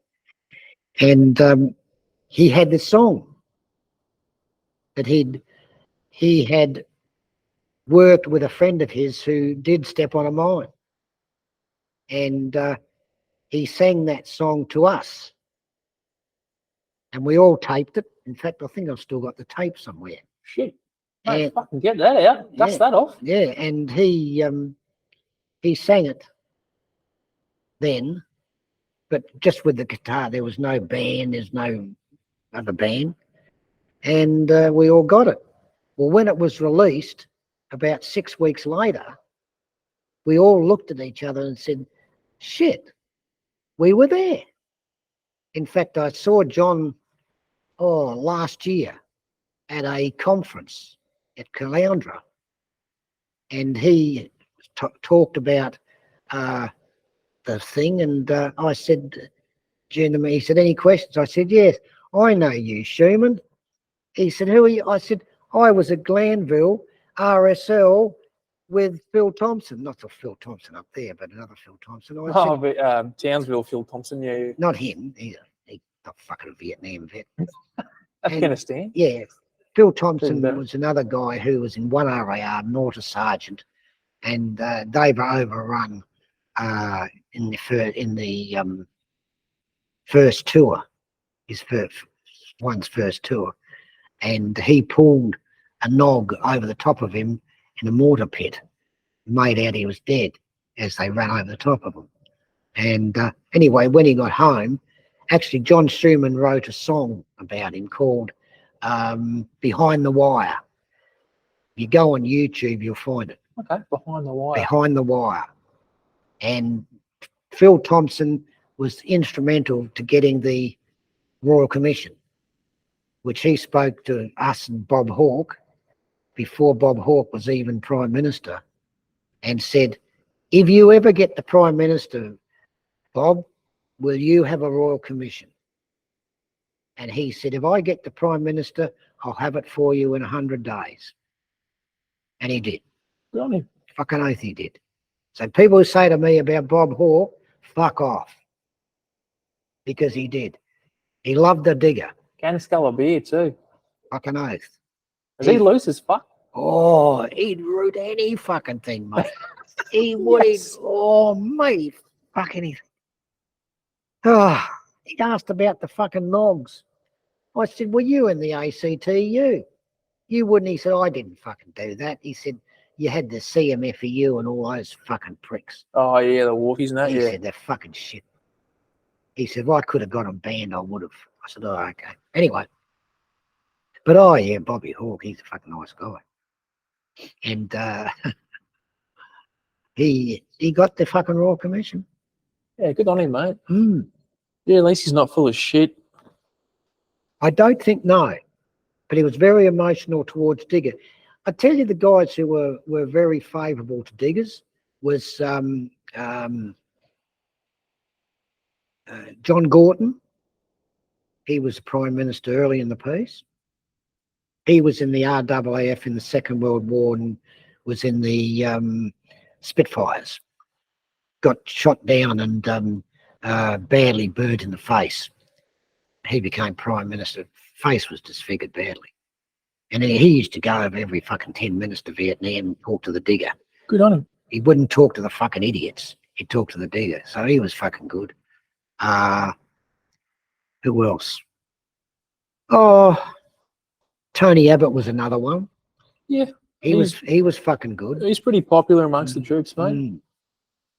Because he'd understand what's happening. Whereas the fucking officers and the ministers, they didn't have a fucking clue. The defence minister didn't have a fucking clue. And another one that has been now sort of treated as shit was Morrison. He liked the Digger too. He did a few things for the Digger that nobody knows about. So, Who? Morrison, the former Prime Minister. Oh, I thought you meant fucking David Morrison. Yeah. Major General. Oh, you ought to have I'll tell you what, you ought to have a talk with a bloke by the name of Alan Cunningham. He was a Brigadier General during, well, he wasn't then. He served in Vietnam with the AATTV as a lieutenant. He then went on and been into Somalia, Namibia, Solomon Islands, and he knows all the fucking generals now. Morrison trained under him. Campbell trained under him, and he was a fuckwit. And he said, and Bennett, he was another one. Hurley, he was another one. Bennett, no Hurley, yeah. Morrison was the one that started the bullshit shit with the as ADF. Yep, he's a fucking clown. Him and who's the other guy? Who's the CDF at the moment? Campbell. Yeah, they're both a couple of pair of tits, aren't they? Well, Morrison, believe it or not, was a poofter as well. Which Morrison, like David Morrison? I actually always thought he was a pedo. Both. This bloke said, he was told that if he didn't give it away, he would be discharged from the armed forces. Shit. So he gave it away, got married, and then started again under the guise of a married man. But he was told he wouldn't go any further. Really? That's David Morrison. Wow. Shit. Many skeletons will rattle one day. For him? And for Campbell. Please tell me David Morrison is a pedo. All right. Thanks, Bob. He just looks like a fucking creepy dude. Well, he was the one that brought in to take away all the fucking scorpions off the fucking armoured personnel carriers. And David Morrison? Yeah, he was the start of it. Oh, really? I didn't know he did that stuff. Yes. I thought it was all Campbell. No, Campbell was the one that finalised it. Yeah. And then Peter Dutton threw it all back at him and said, release it. No more of that shit. If that's what they want to wear, yeah. Oh, so has Peter Dutton reversed that decision? Peter Dutton, Minister for Defence, reversed it completely. Nice. And Morrison stepped in and said, because Campbell is doing this investigation and we've got to get this cleared up amongst Australian troops, he said, I'll extend your time by 1 year. Now I see the fucking Albanese, because he's woke, has extended it more. Yeah. And there's a lot of fucking officers, mate, who are fucking down on it. You've got no idea. So why do they extend him another time? Is because he's a puppet? He's easy to manipulate? Yeah, he's easy to manipulate. And don't forget, Houston, Rear Admiral Houston, did the strategic strategy review for the armed forces, and he had Campbell on the fucking review board. Fuck. Why do you reckon we're getting fucking 6 submarines? No idea, mate. I see all that stuff about submarines and new Now they're saying fighter jets, and I just now got they're no saying idea. they're going to get new weapons for the Australian Army. I thought they were already doing that. They thought they already did it. They just reinvent the wheel. Bring back 303. Bring back the SN. Oh no, we can't do that. Let's M16. Oh no, we better not do that because it's being used now and it's not exactly the greatest reliable weapon, but make sure you get cleaning kits for it, you know, that sort of stuff. Yeah, That's logistics, mate. yeah. Oh, you No, bloody acquisition. people in 6 RAR, you know, gee, oh. Was it 6? Me? Yeah. Fucking 3 area. I told you, you know this, Bob.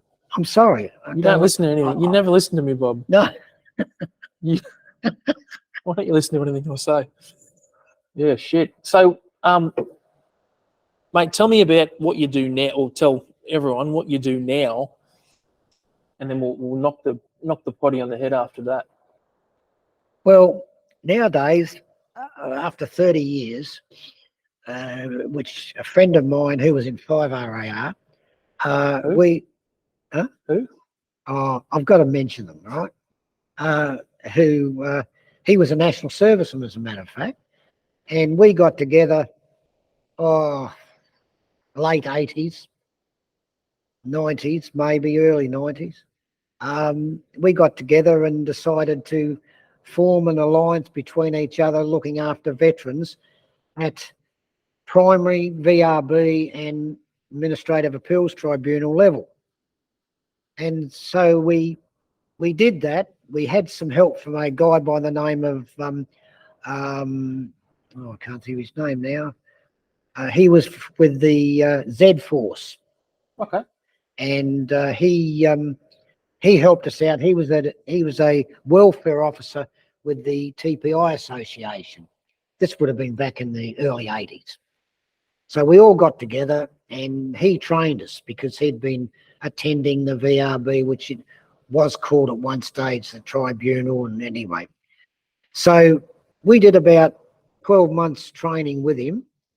We'd go to a VRB, he'd present it, then we'd go to the next one and we'd present it, you know, and we'd fill out application forms, pretty much what they're doing now, but doing it the wrong way. And we'd analyse each veteran and his problems and then research that and then put forward to the veteran from his documents what he should go for. We didn't just do, as the RSL was doing, put in for this, put in for that, put in for this, because it contravenes some of the areas like TPI, socially totally and permanently incapacitated. So anyway, we did that, and in fact, this year is the 31st year that we've been together. And so during that time, going back 2016, my daughter said to me, Dad, what we really need is something different than tablets and pills for veterans. And I said, oh yeah, you know, yeah. And, she said, no, because she was a dog trainer. She said, I think the dogs, they helped you in Vietnam, as you told me. I think the dogs would do it. And I said, well, yeah, maybe. Yeah, righto. You know how it is. Righto. Yeah, she'll be right. And anyway, she persevered. She trained a cattle dog cross first, and she trained it to do tasks, which I'd never seen before, because we didn't do that. And anyway, it ended up we had our first service dog. So then she said, well, why don't you get one? Because you're a maniac. Why don't you get one? I said, oh, yeah, you train her. No, yeah. So I got a long-haired collie, you know, a lassie dog, and trained that. I had it for 10 years, and that dog is the greatest dog I've had as a service dog. He's almost getting there, but he's only had me for 4 years. Okay. Whereas she died of a snake bite, and that knocked her out. And she died in December of the year before last. But then she wanted to go because she heard of an organisation called Purple Heart Foundation, which also now, instead of just doing the foundation looking after crippled veterans, and now use dogs instead of medicine or medication. And I'm not saying don't take medication. What I'm saying, the dogs mitigate the problems like anger, being on your own, going into crowded areas, because you're going in with somebody that's going to bloody well look after you. And so the dogs have become a medical item, if you like. And we trained them from America, and they're about 10 years ahead of us. And she went over to the United States to train with them. I think it was California the first time. I'm not too sure, but kind of California. And then also discussed with another dog program in the United States called Partners and Patriots and Partners, which does training of service dogs for veterans. Doesn't matter who they are, where they are, as long as they're veterans. And that's still 10 years ahead of us. I suppose we're doing the day ones and day twos and days fives of their 10 years, instigating, etc. And all the dogs have to pass public access tests. They have to pass the tasks that the veteran and the psychiatrist wants. We need to have a psychiatrical report. We need to sit down with the veteran to find out what the problems are, and the family. So the family knows that the dog's there for a reason, and it's not a pet. It's a working dog. So basically that's what we've done in 31 years, I guess. Yeah. We're looking for more veterans to come into our program. There's plenty of other programs around, but I think we're the best because we go into it very, very deeply, very scientifically, discuss it with the psychiatrist and the GP. We do dogs that are good for mobility, wheelchairs. We've got a veteran now who's in a walk frame, and the dog's still there working with him, can tell him when he's tired and sick, gets his pill tablets out of the bottom drawer, closes the drawer. We've got some dogs who, as I said, in a wheelchair, will put their paw up if they're tall enough and press the button. All those things, and also help the person on the ground if they have a pressure therapy test. All those things. All those things. So we think that we're doing the right thing for veterans. Yeah, good. I think, mate, I think you guys are doing a really good thing, hey? Mm. Yeah, especially, like, I think the biggest reason I didn't fucking write you off, like some other people have written off, is because you vet who your people are. Mm. You're not just throwing fucking dogs out willy-nilly to someone that's got anxiety. Well, that loves most dogs. of these dogs take 18 months because we start from scratch when they're about 13 weeks old. We get them compatible with each other, and we work with them all the time. We go out with them.